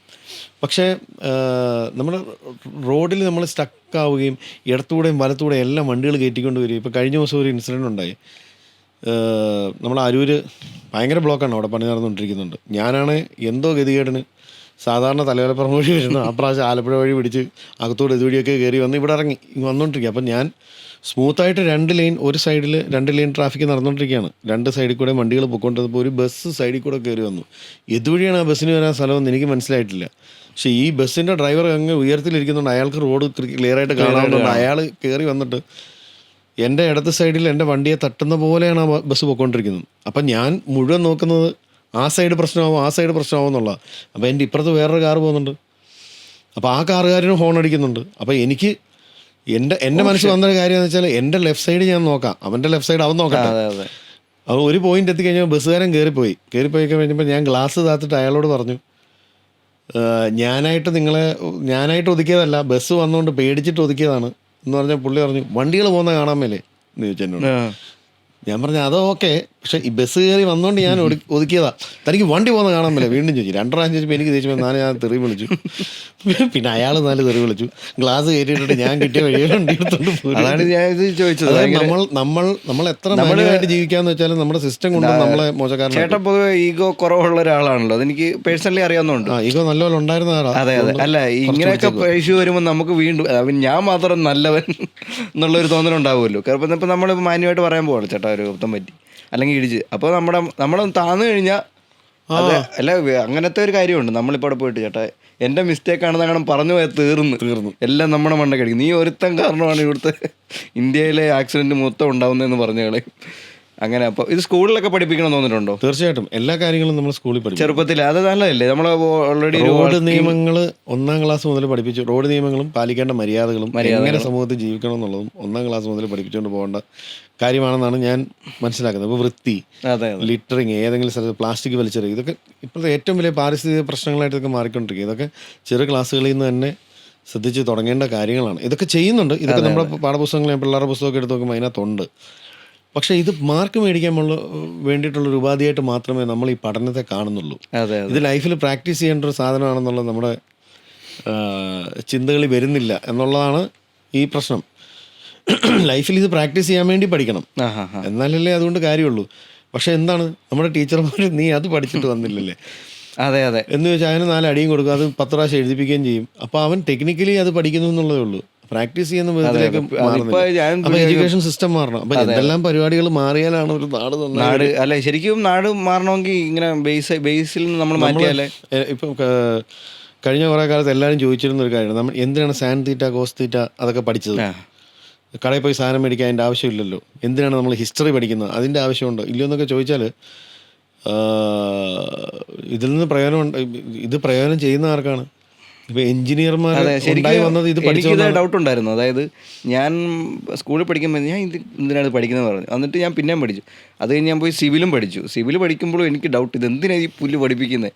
അത് കഴിഞ്ഞിട്ട് ശരിക്കും എനിക്കിത് മനസ്സിലായത്, ഈ പൈതഗോറസ് തിയറം പഠിക്കുമല്ലോ, മറ്റേ നമ്മൾ മലയാളത്തിൽ പാദം സ്ക്വയർ പ്ലസ് ലംബ സ്ക്വയർ, പാദ സ്ക്വയർ ഇതോട് കൂട്ടുന്നതായിരിക്കും കർണ സ്ക്വയർ. അപ്പോൾ ശരിക്കും ഇത് ഞാൻ പഠിച്ചത്, ഞാനിവിടെ എറണാകുളത്ത് ജോലിക്ക് വന്നു. അപ്പം നമ്മുടെ ക്രൗൺ പ്ലാസയുടെ അപ്പുറത്തൊരു വാട്ടർ ടാങ്ക് ഉണ്ടല്ലോ. അപ്പം ഞങ്ങൾക്ക് കിട്ടുന്ന സൈറ്റ് അന്ന് അതിൻ്റെ പണി നടക്കുക. അപ്പം അതിൻ്റെ ഫൗണ്ടേഷൻ ചെയ്യുന്നത് ഞങ്ങളുടെ കമ്പനിയാണ്. അപ്പോൾ ഓൾറെഡി ഇത് സെറ്റ് ഔട്ട് ചെയ്ത് വെച്ചേക്കുക, പോയിന്റുകൾ, പൈലടിക്കേണ്ട പോയിന്റ്. അപ്പോൾ എന്താണെന്നറിയാം, എന്നിട്ട് അവിടെ വെള്ളമായതുകൊണ്ട് അതിൻ്റെ മുകളിലെല്ലാം ഈ നമ്മുടെ മെറ്റിൽ കൊണ്ടിട്ടു. അപ്പോൾ ഈ പോയിന്റ് അടിയിലാണല്ലോ ഉള്ളത്. അപ്പം ആ പുള്ളി പറഞ്ഞു, ഇത് പൈതഗോറസ് തിയറി യൂസ് ചെയ്താൽ മതി. ഞാനിത് ആലോചിക്കും, പൈതഗോറസ് എന്ന് പറയും. ആ പോയിന്റും ഈ പോയിന്റും കിട്ടിയിട്ടുണ്ടെങ്കിൽ ഈ പോയിന്റ് കണ്ടുപിടിക്കാം. അങ്ങനെ ആയിരുന്നു, ആ മെറ്റീരിയൽ മാന്തിയായിരുന്നു ഈ പോയിന്റ് എല്ലാം. ഇതുകൊണ്ടൊക്കെ ലൈഫിൽ ഇതുകൊണ്ട് അതിന്റെ ആവശ്യം അന്ന് മനസ്സിലായി എനിക്ക്. അപ്പോൾ ഓരോ കാര്യങ്ങൾക്കും ഇതുപോലെ ആവശ്യങ്ങളുണ്ട്. ആ ഇൻട്രസ്റ്റ് ഉള്ളവനെ അത് മനസ്സിലാകത്തുള്ളൂ. എനിക്കത് മനസ്സിലായിട്ടില്ല. എനിക്കത് വേണ്ട. ഹിസ്റ്ററി പഠിക്കുന്നത് എന്താ വെച്ചാൽ, നമ്മൾ മൈത്രേയൻ സാറിൻ്റെ ഇൻ്റർവ്യൂകൾ കാണുമ്പോൾ നമ്മൾ ഇന്നത്തെ ഒരു നിസ്സാര കാര്യം, ഇപ്പം വസ്ത്രം നാണം മറക്കാനാണ് നമ്മൾ പഠിച്ചേക്കുന്നത്. പക്ഷെ പുള്ളിയുടെ തിയറി പ്രകാരം നാണം മറക്കാനല്ല, ക്ലാസ് ഡിഫറൻസിന് വേണ്ടിയിട്ടാണ് വസ്ത്രധാരണം എന്ന് മൈത്രേയൻ ഒരു ഇൻ്റർവ്യൂവിൽ പറയുന്നത് കേട്ടു. അദ്ദേഹം അത് സ്ഥാപിച്ചെടുക്കുന്നത് ചരിത്രം പഠിച്ചതിലൂടെയാണ്. എങ്ങനെയാണ് മനുഷ്യനായത്, എങ്ങനെ ഭൂമി ഉണ്ടായെന്നും, എങ്ങനെ ഭൂമിയിൽ നിന്ന് മനുഷ്യനുണ്ടായെന്നും, മനുഷ്യൻ്റെ കൾച്ചറുകൾ എങ്ങനെയൊക്കെ മാറി വന്നതെന്നും. അദ്ദേഹത്തിന് ഹിസ്റ്ററി ഭയങ്കര ഇൻട്രസ്റ്റിംഗ് ആയിട്ട് തോന്നിയുകൊണ്ടാണ് അദ്ദേഹം എല്ലാ മേഖലകളിലും മിടുക്കന്മാരുണ്ടായി വരുന്നത്. നമ്മൾ പഠിക്കുന്ന കാര്യങ്ങൾ നമുക്കുണ്ടാകുന്ന ഇൻട്രസ്റ്റിൽ പിന്നീട് നമ്മൾ എക്സ്പ്ലോർ ചെയ്ത് പോകുമ്പോഴാണ്. അപ്പം ചെറു ക്ലാസ്സുകളിലും പാഠങ്ങൾ ഇതെന്തായാലും പഠിപ്പിച്ചേ പറ്റുന്നുള്ളൂ. കാരണം ഈ ഡ്രൈവിംഗ് ഭയങ്കര പ്രശ്നമാണ്. നമ്മൾ അവിടെ നിന്ന് ഇങ്ങോട്ട് വരുമ്പോൾ മിനിമം ഒരു 3 വഴക്കെങ്കിലും. ഞാൻ ഇന്നലെ തെറി വിളിച്ചാണ് നിങ്ങളുടെ സുഹൃത്തു വല്ലതാണോ? അല്ല, പിന്നെ എന്തിനാ ഈ ചോദ്യം എന്നോട് ചോദിച്ചത്? അല്ല, ഞങ്ങൾ ഇങ്ങോട്ട് അതിലാണല്ലോ വരുന്നത്. ഞാനും തെറി വിളി കേട്ടു. സംഭവം എന്ന് വെച്ചാൽ അല്ല, ഭയങ്കര പ്രശ്നമാണ്. ഇപ്പോൾ വണ്ടി ഇപ്പോൾ നമ്മൾ ഇപ്പോൾ ഞാൻ വെട്ടിയാറോന്ന് എറണാകുളം വരെ വരുവാണെങ്കിൽ ഒരു 3 വഴക്ക് ആളുകളുമായിട്ട്. വണ്ടി അങ്ങോട്ട് കൊണ്ട് ഇങ്ങോട്ട് പിടിക്കുക, അങ്ങോട്ട് പിടിക്കുക, വഴക്കാവും. നമ്മൾ പിന്നെ ഇറങ്ങിക്കഴിഞ്ഞാൽ വലിയ വഴക്കാണല്ലോ. അതുകൊണ്ട് പണി നമുക്ക് നല്ലൊരു ഭാവിക്ക് വേണ്ടി കാത്തിരിക്കാം. കാരണം ഈ പണിയൊക്കെ നടക്കുന്നത്, കാരണം ഞങ്ങൾ കുറച്ച് ആ ഏരിയ മലപ്പുറത്ത് പോയപ്പോൾ അവിടെ ഓപ്പൺ ആക്കിയിട്ടുണ്ടല്ലോ. നമ്മളൊരു 10-65 കിലോമീറ്റർ തൊട്ടേന്നാണ് പോയത്.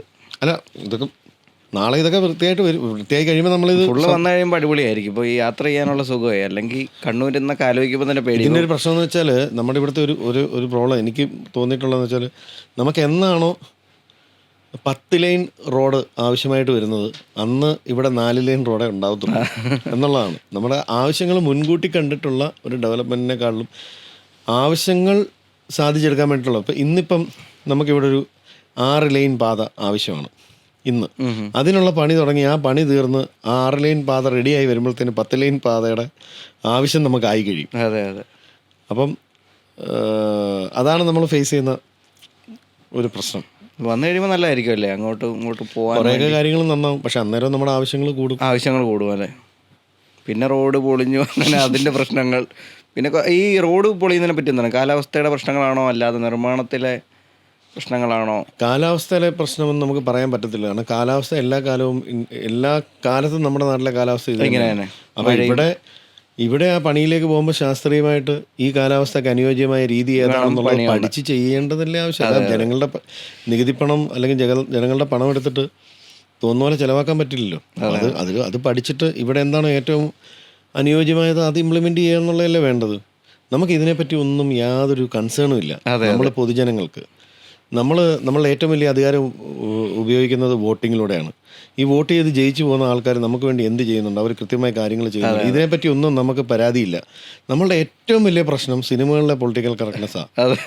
അതിനെപ്പറ്റിയാണ് റിവ്യൂകൾ വരുന്നത്, അതിനെപ്പറ്റിയാണ് കുട്ടികൾ ഇന്നത്തെ യുവതലമുറ ഏറ്റവും കൂടുതൽ സംസാരിക്കുന്നത്. സിനിമകളിലെ പൊളിറ്റിക്കൽ കറക്റ്റ്നെസ്സിനെ പറ്റിയും സിനിമാ താരങ്ങളുടെ ജീവിത രീതികളെ പറ്റിയും. അഭിപ്രായത്തിൽ പൊളിറ്റിക്കലി കറക്റ്റ് ആവുന്ന വെച്ചാൽ നമ്മൾ നോർമലി ആവേണ്ടതാണ്. അല്ല, ഞാൻ പറഞ്ഞത് ഈ നാട്ടിലെ പൊളിറ്റിക്സിനെ പറ്റി ആർക്കും റിവ്യൂ എല്ലാവർക്കും സിനിമകളെ നന്നാക്കാനാണ് ഇവിടെ എല്ലാവരും ശ്രമിച്ചുകൊണ്ടിരിക്കുന്നത്. രാഷ്ട്രീയത്തിൽ വരുന്ന ഞാൻ പറഞ്ഞത് ഇതുപോലെ രാഷ്ട്രീയ പ്രവർത്തനം എന്തരമോ. കാരണം പിന്നെ ആരാണ് ഇവിടെ റെഡിയാക്കേണ്ടത്? കാരണം നമ്മൾ ജനാധിപത്യ രീതിയിലല്ലേ. നമ്മൾ ആഴ്ച വെള്ളിയാഴ്ച സിനിമ ഇറങ്ങുമ്പോൾ സിനിമയെ റിവ്യൂ ചെയ്യുന്ന പോലെ ആഴ്ച ഓരോ മന്ത്രിമാരുടെയും 6 മാസം അല്ലെങ്കിൽ ഓരോ നിയോജക മണ്ഡലത്തിലെയും പ്രവർത്തനങ്ങളെ റിവ്യൂ ചെയ്യണം. ജനങ്ങളുടെ മുമ്പിൽ ജനങ്ങൾ തന്നെ റിവ്യൂ ചെയ്യണം. വീഡിയോസ് എന്താണ് ഇനി ചെയ്യാൻ പോണ, എന്താണ്, അങ്ങനെയൊക്കെ വരുമ്പം പ്രശ്നങ്ങൾ എന്താണ്, അതൊക്കെ നമ്മുടെ എന്നാ പിന്നെ നിനക്ക് ചെയ്തുകൂടെ എന്ന് എന്നോട് ചോദിക്കും. എനിക്ക് ശരിയാണ്, ആ ചോദ്യം ശരിയാണ്. പൗരൻ എന്ന നിലയിൽ ആ ചോദ്യം പ്രതീക്ഷിക്കാം. നമുക്ക് എല്ലാവർക്കും ചെയ്യാനുള്ള ഉത്തരവാദിത്തം ഉണ്ട്, നമ്മൾ അങ്ങനെയൊക്കെ ചെയ്യണം. പിന്നെ വരുമ്പോൾ ഞാൻ എന്ത് ചിന്തിക്കുമെന്നറിയാം, അതായത് ആവശ്യമില്ലാത്ത ഏണിയില്ലാതെ തലകേറ്റിയ സ്വന്തം കാര്യം നോക്കി ജീവിച്ചാൽ പോരെന്ന് ചോദിച്ചു. അതുകൊണ്ട് ഞാൻ സിനിമയും റിവ്യൂ ചെയ്യുന്നില്ല. അതെ. പിന്നെ ഇതിന്റെ നമ്മുടെ നാട്ടിൽ എല്ലാവർക്കും മാറ്റം വേണം, പക്ഷെ പൊളിറ്റിക്സ് വേണ്ട. ജനാധിപത്യത്തിൽ ഇടപെടാൻ ആർക്കും പൊളിറ്റിക്സ് ചർച്ച ചെയ്യാൻ താല്പര്യമില്ല. രാഷ്ട്രീയം നാണംകെട്ട എനിക്ക് പൊളിറ്റിക്സ് എനിക്ക് താല്പര്യം. അതെന്താ വലിയ ക്രെഡിറ്റ് ആയിട്ടാണ് പറയുന്നത്. എന്നാൽ ഇവിടുത്തെ ഇൻഫ്രാസ്ട്രക്ചർ മാറണം, ഇവിടെ ഡെവലപ്മെന്റ് വരണം, ഇവിടെ നമ്മുടെ ജീവിത സാഹചര്യങ്ങൾ നന്നാവണം. ഇതൊക്കെ നമുക്ക് ആവശ്യമുണ്ട്. പക്ഷെ പൊളിറ്റിക്സ് നമുക്ക് താല്പര്യം, അത് താല്പര്യമില്ലാതെ ഇതെങ്ങനെ നന്നാവും? അതെ. എന്ത് ചെയ്യും നമ്മൾ? വെട്ടിയാർജി പറയൂ. ഞാൻ ഇടപെടുന്നുണ്ട് ഇടയ്ക്കിടയ്ക്ക്. ഒന്നാമത്തെ കാര്യം, ആളുകൾക്ക് സ്വന്തം മനസമാധാനം കളയാൻ താല്പര്യമില്ല. അതാണ്. നല്ല രീതിയിൽ അലക്ക് കിട്ടും ഏതെങ്കിലും രീതിയിൽ പൊളിറ്റിക്സ് പറഞ്ഞാൽ. ഇപ്പോൾ നമ്മൾ ഏതൊരു പൊളിറ്റിക്സിനെ നമ്മളിപ്പോൾ കുറ്റം പറയാമെന്ന് വിചാരിക്കുക, അല്ലെങ്കിൽ എന്നെ പൊളിറ്റിക്സിൽ ഒരു നേതാവ് മോശമായിട്ട്, അപ്പോൾ മറ്റടുത്ത സപ്പോർട്ടും ഇവിടുന്ന് നമുക്ക് അലക്കും കിട്ടും.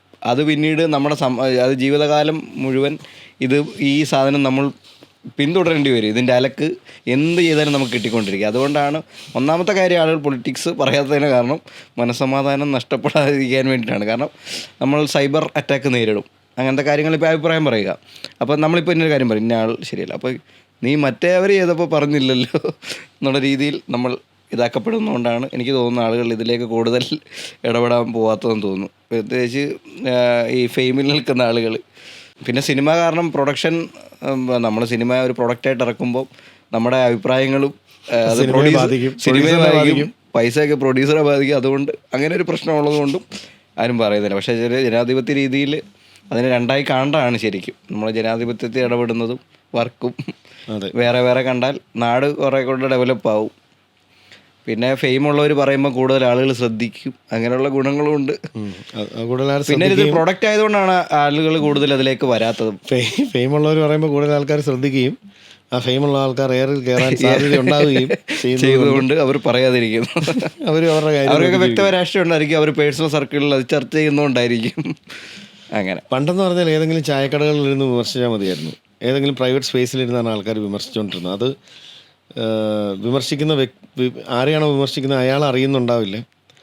പിന്നെ വളരെയധികം ബുദ്ധിയുള്ള ആൾക്കാർ, ഇതിനെപ്പറ്റി കാര്യമായി പഠിച്ചിട്ടുള്ള ആൾക്കാർ ഏതെങ്കിലും പബ്ലിക് പ്ലാറ്റ്ഫോമുകൾ, വാരികകളിലോ മാഗസീനുകളിലോ പുസ്തകങ്ങളിലൂടെയോ ഒക്കെ ഇതിനെപ്പറ്റി ശാസ്ത്രീയമായി പഠിച്ചിട്ട് വിമർശിക്കുന്ന ആൾക്കാരുടെ വിമർശനങ്ങൾ മാത്രമേ യഥാർത്ഥത്തിൽ അന്ന് എത്തിയിരുന്നുള്ളൂ. ഇന്ന് പഠിച്ചവൻ്റെയും പഠിക്കാത്തവൻ്റെയും ഇതിനെപ്പറ്റി ഈ ഒരു വിഷയത്തെപ്പറ്റി പഠിച്ചവൻ്റെയും പഠിക്കാത്തവൻ്റെയും സാധാരണക്കാരനെ തോന്നുന്ന രീതിയിലുള്ള എല്ലാ തോന്നുന്ന ഭാഷയിലുള്ള വിമർശനങ്ങളും ആൾക്കാർ കേൾക്കേണ്ടി വരികയാണ്. അതെ അതെ. അപ്പോൾ അതെല്ലാം ഈ ആറ്റിറ്റ്യൂഡിനെ ചേട്ടൻ അങ്ങനെ എന്തെങ്കിലും സൈബർ അറ്റാക്ക് വല്ലതും കിട്ടിയിട്ടുണ്ടോ? ഇല്ലെന്ന് തോന്നുന്നല്ലേ? ഇല്ല, കാരണം ഞാൻ ഈ സൈബർ ലോകം ശക്തി ആർജിക്കുന്നതിന് മുമ്പേ ഞാൻ വന്ന് ഒരു റൗണ്ട് ഓടിയിട്ട് തിരിച്ചു പോയി. ഞാൻ ഫീൽഡ് ഔട്ട് ആയിരുന്നു സൈബർ ലോകത്ത് നിന്ന് ഞാൻ ഫീൽഡ് ഔട്ട് ആയി. അതുകൊണ്ട് ഞാൻ രക്ഷപ്പെട്ടതാണ്. കാരണം പണ്ട് നമ്മൾ എന്തെങ്കിലും പോസ്റ്റ് ചെയ്താൽ അതിന് താഴെ ഒരുത്തം ചൊറി കമൻറ്റ് ഇട്ടാൽ അതിന് തിരിച്ചൊരു ചൊറി കമൻറ്റ് ഇടുക നമുക്ക് അറിയാൻ ഒരു ടെൻഡൻസി വരും. അപ്പോൾ ആ ചൊറി കമൻറ്റ് ഇട്ടെന്ന് വിചാരിക്കുമ്പോൾ ഞാൻ ജയിച്ചെന്ന് വിചാരിച്ച് ഞാൻ 2 നടപ്പ് വന്ന് തിരിച്ചെടുത്ത് നോക്കുമ്പോൾ എൻ്റെ തലക്കെട്ടിച്ചുകൊണ്ടുള്ള അടുത്ത കമൻറ്റ് വരും. അതെ അതെ. പിന്നെ അതിൻ്റെ പ്രധാന പക്ഷേ ഇത് മെയിൻറ്റെയിൻ ചെയ്യേണ്ടി വരും. അങ്ങനെ കുറേ നാൾ പോയി കഴിഞ്ഞപ്പോൾ എനിക്ക് മനസ്സിലായി എൻ്റെ മനസ്സമാധാനം പൊയ്ക്കൊണ്ടിരിക്കുന്നത് തിരിച്ചറിഞ്ഞതിന് ശേഷം ഞാൻ ഈ പരിപാടി നിർത്തി. അത് ഈ സൈബർ സ്വാധീനം കൂടി വരുന്നതിന് മുമ്പുള്ള കാലഘട്ടത്തിലായിരുന്നുകൊണ്ട് ഞാൻ രക്ഷപ്പെട്ടു. അതെ, ഓക്കെ. കോവിഡിന് മുമ്പായിരുന്നുണ്ട്. കോവിഡിന് മുമ്പ് കോവിഡിന് ശേഷവും അങ്ങനെയാണല്ലോ പറയുന്നത്. പിന്നെ ഈ 4.5 സംഘത്തെ പറ്റി എന്താണ് പറയാനുള്ളത്? ഇനി കാണാനുള്ളവർക്ക് കാണാൻ എല്ലാവരും കാണും. ഈ ഓണപ്പടങ്ങളുടെ തിരക്ക് കാരണമാണ് ഇപ്പോൾ പലരും കാണാൻ പറ്റാഞ്ഞത്. സീരീസിന് പിന്നെ ഒരു സുഖമാണ്. നമ്മുടെ കയ്യിൽ കിട്ടുന്നൊരു സാധനമാണ്, നമ്മുടെ വീട്ടിൽ ഇരുന്ന് നമുക്ക് കാണാൻ പറ്റുന്ന ഒരു പരിപാടിയാണ്. അത് ആൾക്കാർ എന്തായാലും സോണി ലീവ് ഉള്ള ആൾക്കാരും പിന്നെ പൈറേറ്റഡായിട്ട് ടെലിഗ്രാമിൽ കൂടെ കാണുന്ന ആൾക്കാരും എല്ലാവരും ഇത് കണ്ടു തുടങ്ങിയാൽ കണ്ടിരുന്നു പോകുന്ന, രസിച്ചു പോകുന്ന ഒരു സീരീസാണ്. അപ്പം ഇപ്പോൾ ധാരാളം റിവ്യൂകളൊക്കെ വരുന്നുണ്ട്. ഇനിയും അതിൻ്റെ എണ്ണവും തോതും ഒക്കെ കൂടും. ഞാൻ ആഗ്രഹിക്കുന്നത് ഫിലിം മേക്കേഴ്സ് കൂടുതലായിട്ട് ആ സീരീസ് കാണണം. നമ്മൾ ചെയ്തേക്കുന്ന വർക്ക്, നമ്മളുടെ ക്യാരക്ടർ എന്താണെന്നുള്ളത് ആൾക്കാർ കാണണം. ഞാനതിനകത്തൊരു ഞാനാണ് ഈ 4.5 സംഘത്തിൻ്റെ ചലഞ്ച് അവരെ ചലഞ്ച് ചെയ്ത് വരുന്ന ആദ്യത്തെ ഗുണ്ട ഞാനാണ്. ഞാൻ കരാട്ടക്കാരനാണ്. അപ്പം എൻ്റെ ഫൈറ്റ് മുഴുവൻ കരാട്ടെ സ്റ്റൈലിലും എൻ്റെ ബോഡി ലാംഗ്വേജ് ഒരു കരാട്ടക്കാരൻ്റെ ബോഡി ലാംഗ്വേജും അങ്ങനെ പോകുന്നൊരു എൻ്റെ രസമുള്ളൊരു ക്യാരക്ടറൈസേഷനാണ്. അപ്പോൾ ഇത് കണ്ടാൽ ചിലപ്പോൾ എന്നെക്കൊണ്ട് ചെയ്യിപ്പിക്കാൻ പറ്റുന്ന വേറെ ചില കഥാപാത്രങ്ങളിലൂടെ ചിലർക്ക് മനസ്സിൽ തോന്നി തുടങ്ങി. അതെനിക്ക് നല്ലതല്ലേ, നമ്മൾക്ക് കാണിച്ചു കൊടുക്കാൻ ഇതൊക്കെയല്ലേ ഉള്ളൂ. അങ്ങനെ ചില പ്രയോജനങ്ങൾ എനിക്കുണ്ടാവുമെന്ന് ഞാൻ പ്രതീക്ഷിക്കുന്നു. സീരീസിന് പൊതുവേ നല്ല അഭിപ്രായമാണ്. അതിനകത്ത് എല്ലാ ആക്ടേഴ്സിനെ പറ്റിയും എല്ലാ ടെക്നീഷ്യൻസിനെ പറ്റിയും നല്ല റെസ്പോൺസുകളാണ് നമുക്ക് കിട്ടുന്ന. റിവ്യൂസിലെല്ലാം കിട്ടുന്നു. Not everyone's cup of tea എന്നൊക്കെ വളരെ കുറച്ച് ആൾക്കാർ പറയുന്നുണ്ട്. പക്ഷെ അവർ പോലും അതിൽ ആസ്വദിക്കുന്ന കുറേ അധികം കാര്യങ്ങളുണ്ട്. പിന്നെ കൃഷാന്തിസം, കുറേ ഇസങ്ങളുള്ള ഒരു സീരീസാണ് 4.5 സംഘം. അപ്പോൾ അതിലെ ഏറ്റവും വലിയ ഇസം കൃഷാന്തിസമാണ്. കൃഷാന്തിസം ഇഷ്ടപ്പെടുന്ന ഒരു ഓഡിയൻസ് വളർന്നു വരുന്നുണ്ട്. അതിലേക്ക് കൂടുതൽ ആൾക്കാരെ ചേർക്കാനുള്ള ഒരു യൂണിവേഴ്സ് ഉണ്ടാക്കാൻ പോകും. അതിൽ കൂടുതൽ ആൾക്കാരെ ചേർക്കുന്ന ഒരു പ്രൊഡക്റ്റ് ആയിരിക്കും 4.5 സംഘം. പിന്നെ വേറെ പ്രോജക്റ്റുകളൊക്കെ ഏതാ ഇപ്പം ചെയ്തുകൊണ്ടിരിക്കുന്നതും? ഇപ്പം സലീം അഹമ്മദ് സാറിൻ്റെ ഒരു പടത്തിലൊരു വേഷം ചെയ്തു. എം.എ. നിഷാദിൻ്റെ ഒരു സിനിമ ചെയ്തു. പ്രകമ്പനം എന്ന് പറയുന്ന സിനിമ ചെയ്തു. 4.5 സംഘം ഇത് നമ്മുടെ പള്ളിച്ചട്ടം ഷൂട്ട് നടന്നുകൊണ്ടിരിക്കുന്നു. മോളിവുഡ് ടൈംസ് നടന്നു. മോളിവുഡ് ടൈംസിൽ ഞാൻ നസ്ലിൻ്റെ ഫാദറായിട്ട് അഭിനയിച്ചുകൊണ്ടിരിക്കുകയാണ്. നസ്ലിൻ്റെ അച്ഛനായിട്ടാണ് അഭിനയിക്കുന്നത്. നസ്ലിൻ്റെ അച്ഛനായിട്ട് ഷൂട്ട് നടന്നുകൊണ്ടിരിക്കുകയാണ്, കഴിഞ്ഞിട്ടില്ല. എബ്രിഡ് ഷൈൻ്റെ ഒരു സിനിമ ഞങ്ങളിപ്പോൾ ചെയ്തു. അത് ഓൾറെഡി കഴിഞ്ഞു, ഷൂട്ടിങ് കഴിഞ്ഞു. അങ്ങനെ രസമുള്ള കുറേ അനൗൺസ് ചെയ്തിട്ടുള്ള പടമാണോ? അത് അനൗൺസ് ചെയ്തിട്ടില്ല, നമ്മൾ ഷൂട്ട് ചെയ്ത് കഴിഞ്ഞു. ഇനി അതിൻ്റെ പോസ്റ്റ് പ്രൊഡക്ഷൻ നടന്നുകൊണ്ടിരിക്കുന്നു. വളരെ രസകരമായ ഒരു സിനിമയാണ് അത്. ആൾക്കാരെ ഒന്നും പറയാറായിട്ടില്ല. ആർട്ടിസ്റ്റുകളെല്ലാം എല്ലാവരും അഭിനയിച്ച് കഴിഞ്ഞല്ലോ. ഒരു ഹീറോയിൻ കണ്ടന്റ് അല്ല, കുറേ ഗ്രൂപ്പ് ഓഫ് ആർട്ടിസ്റ്റുകൾ അതിനകത്ത് വന്നു പോയിക്കൊണ്ടേ. ഏത് ടൈപ്പ് പടമാണെന്ന്? അത് ഒരു സ്ത്രീപക്ഷ സിനിമയാണോ? ആക്ച്വലി സ്ത്രീപക്ഷ സിനിമയാണ്. ഭയങ്കര രസകരമായ, ഇതുവരെ അധികം ആരും കൈവച്ചിട്ടില്ലാത്ത ഒരു ഏരിയയിലാണ് അത് കൈവച്ചിരിക്കുന്നത്. ആ ഏരിയയിലെ രസങ്ങളും പെയിനുകളും അതിലെ സംഘർഷങ്ങളും ഒക്കെ വരുന്ന അതൊക്കെ അനൗൺസ്മെന്റ് വരുമ്പം അതിന്റെ പേരിൽ തന്നെ ആ പടത്തിന്റെ കണ്ടന്റ് ഉണ്ട്. അപ്പോൾ അത് എബ്രിഡ് ഷൈൻ തന്നെ അനൗൺസ് ചെയ്യട്ടെ, വെയിറ്റ് ചെയ്യാം അതിന്. അങ്ങനെ പിന്നെ ഈ സൗഹൃദങ്ങൾ എങ്ങനെയാണ് കൊണ്ടുപോകുന്നു? എനിക്ക് ഇതൊക്കെയുള്ളൂ സഞ്ജു ശിവറാമുമായിട്ടുള്ള സൗഹൃദം. ചേട്ടൻ എവിടെ പോയാലും പുള്ളിയും കാണാം. അതിപ്പം നമ്മൾ വർഷങ്ങളായിട്ടൊരു ഇൻഡസ്ട്രിയിൽ നിൽക്കുമ്പോൾ അതിലുണ്ടായി വരുന്ന ചില സൗഹൃദങ്ങൾ, ചില കെമിസ്ട്രികൾ വർക്കാവുമ്പോൾ പിന്നെ അങ്ങനെ അങ്ങ് ബ്ലെൻഡായി പോകുന്ന. ഞാൻ വിളിക്കുമ്പോൾ അവൻ ഫ്രീ ആണ്, അവൻ വിളിക്കുമ്പോൾ ഞാനും ഫ്രീ ആണ്. അപ്പം ഞങ്ങൾ ഒന്നിച്ച് പരിപാടി. നിങ്ങൾ രണ്ടുപേരും ഉണ്ടല്ലോ ഇതിൽ, 4 സംഘത്തിലുണ്ട്. അപ്പം സഞ്ജുവിൻ്റെ ആദ്യത്തെ വർക്ക് ഞാനും കൂടെ വർക്ക് ചെയ്തിരുന്ന ഒരു 1 hour സിനിമ ഞങ്ങൾ ചെയ്തായിരുന്നു മഴവിൽ മനോരമയ്ക്ക് വേണ്ടി. അപ്പോൾ അതിൽ ഞാനും ജിയോ ബേബിയുമായിരുന്നു അസോസിയേറ്റ്സ്. അതിൻ്റെ ഡയറക്ടർ പ്രഭു രാധാകൃഷ്ണൻ എന്ന് പറഞ്ഞ ഒരു ഞങ്ങളുടെ തന്നെ ഒരു സുഹൃത്തായിരുന്നു. അനന്യായിരുന്നു അതിനകത്ത് മെയിൻ ലീഡ് ചെയ്തത്. അപ്പോൾ അതിൽ കുറേ ബംഗാളി, കൽക്കട്ടയിൽ അതിൻ്റെ ഒരു ഭാഗം ഷൂട്ട് ചെയ്തത്. അപ്പോൾ കുറേ ബംഗാളി ക്യാരക്ടേഴ്സ് ഉണ്ടായിരുന്നു അതിനകത്ത്. അപ്പം സഞ്ജുവിന് ബംഗാളി അറിയാം, സഞ്ജുവിൻ്റെ വൈഫിനും ബംഗാളി അറിയാം. ഇവർ രണ്ടുപേരും കൽക്കട്ടയിൽ ജനിച്ചു വളർന്നതല്ല, പഠിച്ചവർ. സഞ്ജു പഠിച്ചു വളർന്നതും സഞ്ജുവിൻ്റെ വൈഫ് ജനിച്ചു വളർന്നതാണ്. അപ്പം ഇവർ രണ്ടുപേരും കൂടെ വന്നിട്ടാണ് അതിനകത്തെ കുറേ ബംഗാളി ക്യാരക്ടേഴ്സിന് സൗണ്ട് കൊടുത്തത്. എല്ലാ ബംഗാളി ക്യാരക്ടേഴ്സിനും ഡബ് ചെയ്ത് ഇവർ രണ്ടുപേരും കൂടെ എല്ലാ ക്യാരക്ടേഴ്സിനും ശബ്ദം മാറ്റി സഞ്ജു ഡബ് ചെയ്തു. ഗോപാല എന്നൊക്കെ പറഞ്ഞു. സഞ്ജുവിന്റെ വൈഫ് നന്നായിട്ട് പാടുകയും ചെയ്യും. അപ്പോൾ അതിനകത്ത് പുള്ളിക്കാരി 1-2 ട്രാക്ക് പാടുകയും ചെയ്തു. ഈ സാധനം ഉണ്ടോ മഴവിൽ മനോരമയിൽ ലോഞ്ചിന്റെ സമയത്ത് വന്ന ദൂരെ എന്ന് പറഞ്ഞു. അല്ല, ഇതിപ്പോ കാണാൻ പറ്റുമോ? മനോരമ മാക്സും എല്ലാം കാണുമായിരിക്കും. അപ്പോൾ അങ്ങനെയാണ് സഞ്ജുവിനെ പരിചയപ്പെടുന്നത്. പിന്നെ അന്ന് സഞ്ജു ധനലക്ഷ്മി ബാങ്കിൽ വർക്ക്. ഏത് വർഷം ഏതായിരുന്നു? 2010 മുമ്പാ. അത്രയും പഴക്കമുള്ള സൗഹൃദമാണ്. അതെ. അപ്പോൾ അന്നോട്ട് സഞ്ജുവിനെ അറിയാം. പിന്നെ അത് ഗ്രാജുവലി ഡെവലപ്പ് ചെയ്ത് ഞങ്ങൾ രണ്ടുപേരും ക്രിക്കറ്റ് കളിക്കും. അപ്പം അന്ന് തൊട്ട് ഞങ്ങൾ റൂംമേറ്റ്സ് ആണ്. അന്നോട്ടുണ്ടായൊരു ബ്ലെൻഡിൽ സഞ്ജു എന്നെ ഒരു സഹോദരനെ പോലെയും ഞാൻ സഞ്ജുവിനെ ഒരു സഹോദരനെ പോലെയും ആ കുടുംബം ഞങ്ങൾ രണ്ടുപേരുടെയും കുടുംബം വളരെ അടുത്ത്. അങ്ങനെയാണ് സഞ്ജുമായിട്ട്. താമസിക്കുന്നത് എവിടെയാ? എറണാകുളത്ത്. അത് ഓച്ചിറക്കാരനാണ്. തിരൂരുകാരിയാണ്. നാട്ടുകാരനാണ്. അതാണ് സഞ്ജുവായിട്ടുള്ള ബന്ധം. വേറെയും വളരെയധികം സുഹൃത്തുക്കളുണ്ട്. അവരുടെ കൂടെ നമ്മൾ കറങ്ങാൻ പോകാൻ ഹാങ് ഔട്ട് ചെയ്യാൻ ചെയ്യാറുണ്ട്. പക്ഷേ ഞാൻ എപ്പോഴും കാണും. സഞ്ജുവിനെ നിങ്ങൾക്ക് അറിയാവുന്നതുകൊണ്ടും എന്നെ നിങ്ങൾക്ക് അറിയാവുന്നതുകൊണ്ടും നിങ്ങൾ അത് നോട്ട് ചെയ്യുന്നുള്ളൂ. ഞങ്ങളുടെ കൂടെ വേറെയും കുറേ സുഹൃത്തുക്കളുണ്ട്. ഞങ്ങൾക്കും വേറെ ഇപ്പം സഞ്ജുവിന് എനിക്കറിയാത്ത സഞ്ജുവിന് അടുപ്പമുള്ള വളരെയധികം സുഹൃത്തുക്കളുണ്ട്. അതുപോലെ എനിക്കുമുണ്ട് കുറേയധികം സുഹൃത്തുക്കൾ. നമ്മൾ ഈ കോവിഡിന് ശേഷം നമുക്കെല്ലാം എപ്പോഴും ഒരു കൂടിച്ചേരലുകൾ ആഗ്രഹിക്കുന്ന ആൾക്കാരാണ്. അതെ. എപ്പോഴും ഒരു സമയം കിട്ടിയാൽ നമ്മൾ ഒന്ന് പുറത്തു പോകാനും എല്ലാവരുമായിട്ടൊന്ന് കൂടിച്ചേരാനും ആഗ്രഹിക്കുന്ന ഒരു മനസ്സ് നമുക്കുണ്ടായി വന്നിട്ടുണ്ടെന്നുള്ളൊരു ചിന്തയുണ്ട് എനിക്ക് ആഫ്റ്റർ കോവിഡ്. അതുപോലെ സ്വന്തം കാര്യം നോക്കി അവനവൻ്റെ കാര്യം നോക്കി അവനവന് കൊള്ളാമെന്നൊക്കെ പറഞ്ഞിടത്ത് നിന്ന് എല്ലാവരും കൂടെ കൂടുമ്പോൾ ആഘോഷിക്കണമെന്നൊക്കെ തോന്നുന്ന ഓരോ ദിവസം. അപ്പോൾ അതിനുശേഷം ഞങ്ങൾ പ്രത്യേകിച്ച് ഞാനും എൻ്റെ ഭാര്യയും അങ്ങനെയുള്ളൊരു കൂടിച്ചേരലിന് അവസരം കിട്ടിയാൽ അതൊരിക്കലും പാഴാക്കാറില്ല. അതുകൊണ്ട് അങ്ങനെയുള്ള കുറേയധികം ആൾക്കാർ നമുക്ക് പ്രിയപ്പെട്ടവരുണ്ട്. മലയാളത്തിൽ നിന്ന് ഇഷ്ടപ്പെട്ട 5 കോമഡി സിനിമകൾ സജസ്റ്റ് ചെയ്താൽ ചേട്ടന് ഇഷ്ടമുള്ള. അങ്ങനെ ഒത്തിരി പെട്ടെന്ന് ചോദിക്കുമ്പോൾ അങ്ങനെ ഒന്നും നമ്മൾ പ്രിപ്പയർഡ് ആയിട്ട് വന്നിരുന്നെങ്കിൽ ഞാൻ പറഞ്ഞേനെ. ഇല്ല, അങ്ങനെ ഇങ്ങനെ പെട്ടെന്ന് കാണുന്ന ചേട്ടൻ സ്ഥിരമായിട്ട് റിപ്പീറ്റ് കാണുന്ന ചില പടങ്ങൾ. സിനിമ കാഴ്ച ഇപ്പൊ തീരെ നടക്കുന്നില്ല. റിപ്പീറ്റ് കാഴ്ചകളില്ല. പക്ഷെ എന്നാലും പണ്ട് കണ്ടിരുന്നതും എപ്പോഴും ഇപ്പൊ ടി വിയിലെങ്ങാനും അറിയാതെ വന്നാൽ പിന്നെയും കണ്ടിരിക്കുന്നതായിട്ടുള്ള കുറേ പടങ്ങൾ എന്ന് പറഞ്ഞാൽ പൂച്ചക്കുരു മൂക്കുത്തി കാണും, CD മൂസ കാണും, പിന്നെ